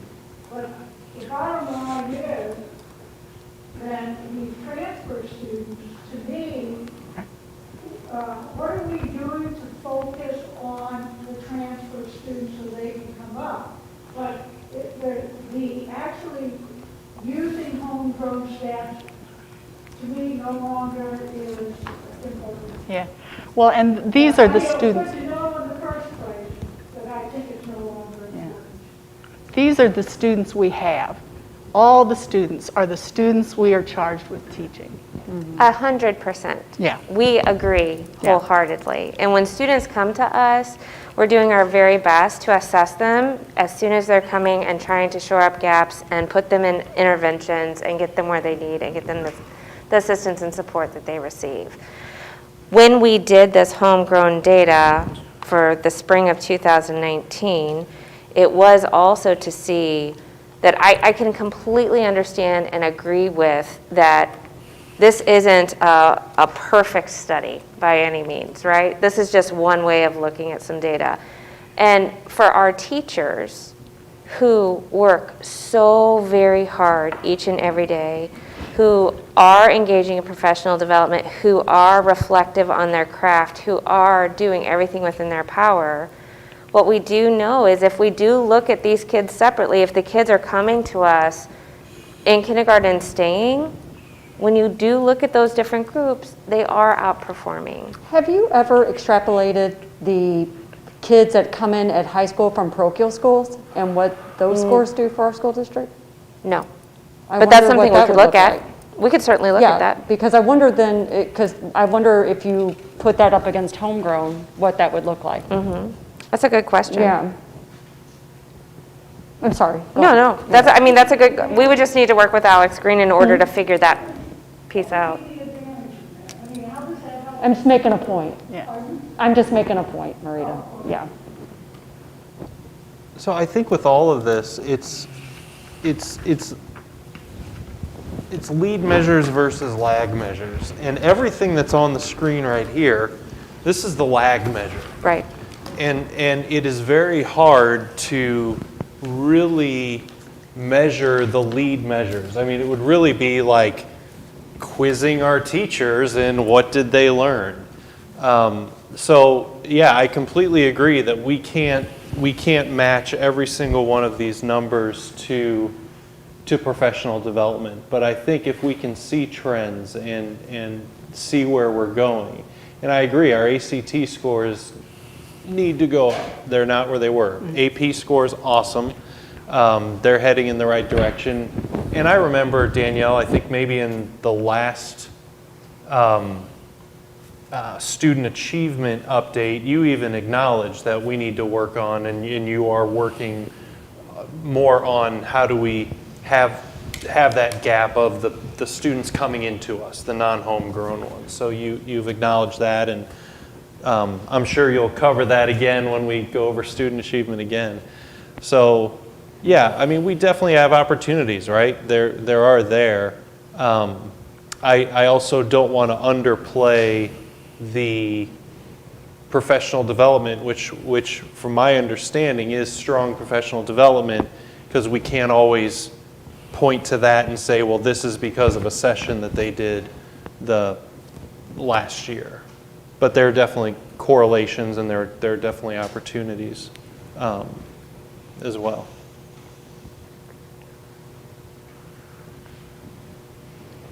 Are there any other questions?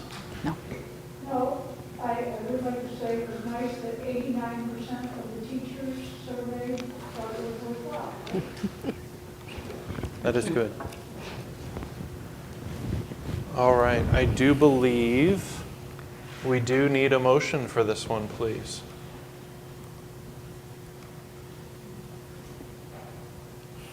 Not everyone at once. Oh, I move we approve the professional development program evaluation as presented. Second. All in favor? Aye. Opposed? All right, thank you, and thank you, ladies, for presenting. Really appreciate it. All right, 9.01, District Financial Report. Charles.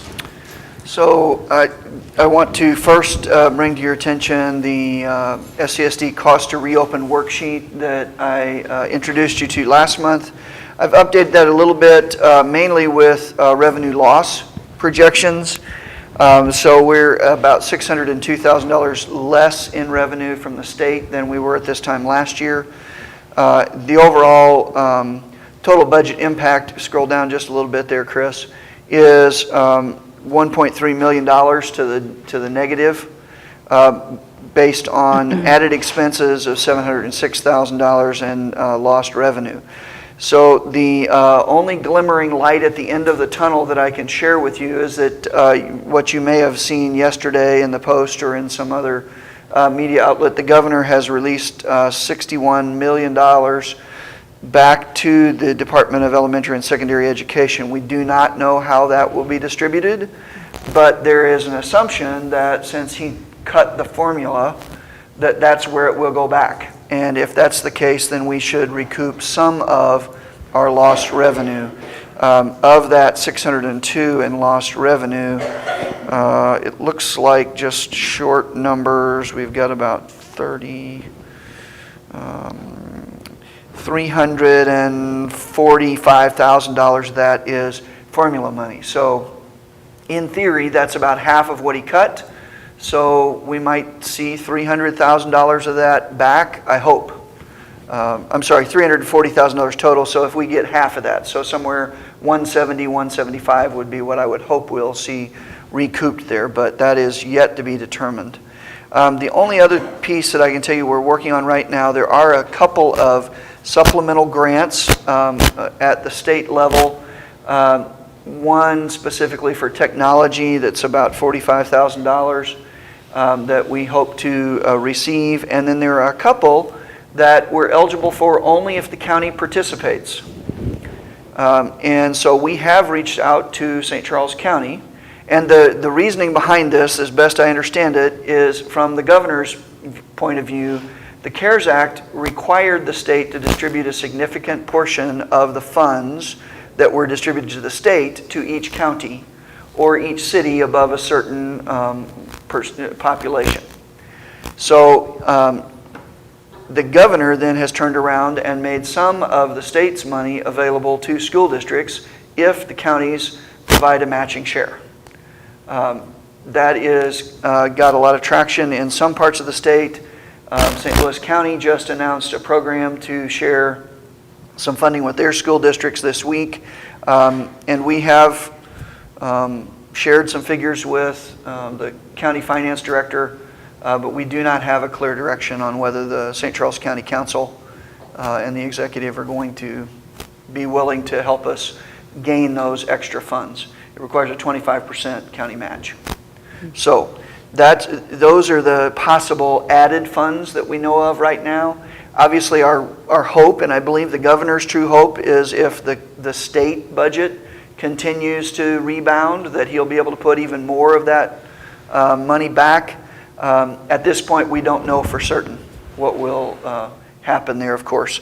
And then another big area of that missing revenue is in sales tax, and time will tell on that one as well. You know, if people are confident, they'll buy more, so we'll collect more sales tax. So those are the big pieces on that piece.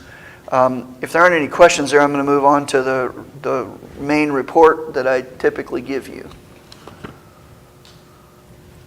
So in the healthcare fund this month, you'll see we ticked up by about $150,000. We had a good month on medical and a pretty typical month on the RX side of things.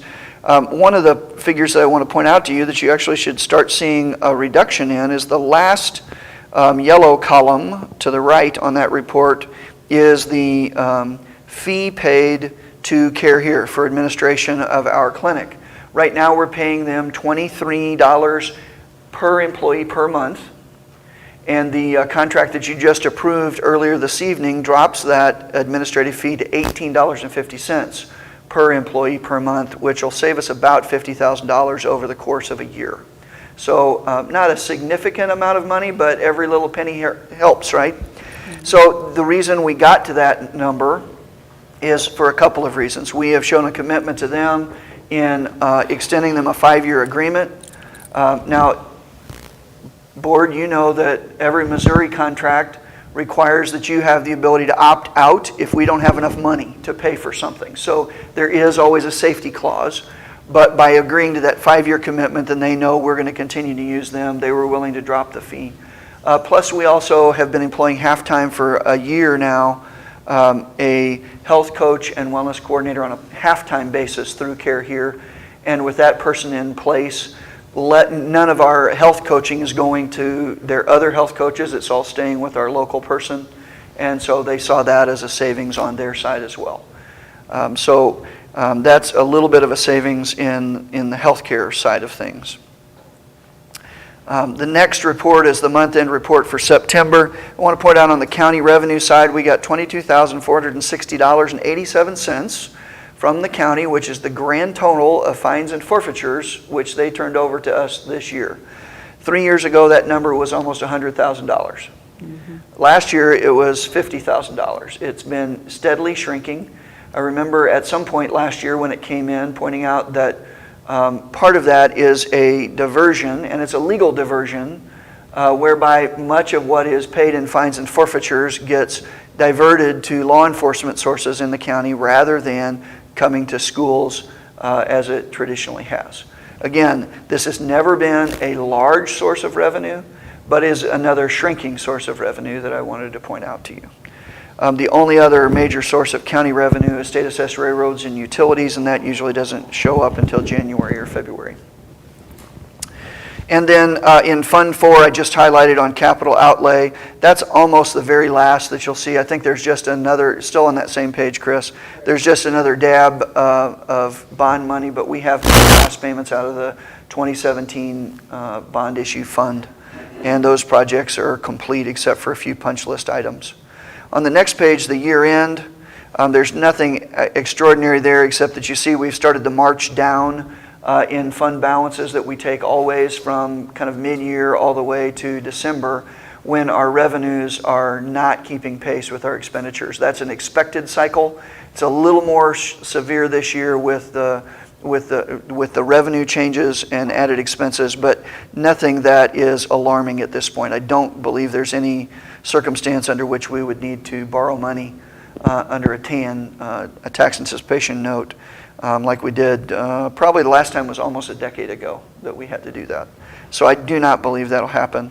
And then finally, the budget adjustment report, we did add more expenses than we in a couple of categories, but then we reduced expenses by shoring up some figures in Fund 2. So the net is actually to the positive this month on your budget adjustments with an estimated ending balance of 22.62. That's the report, unless you've got questions.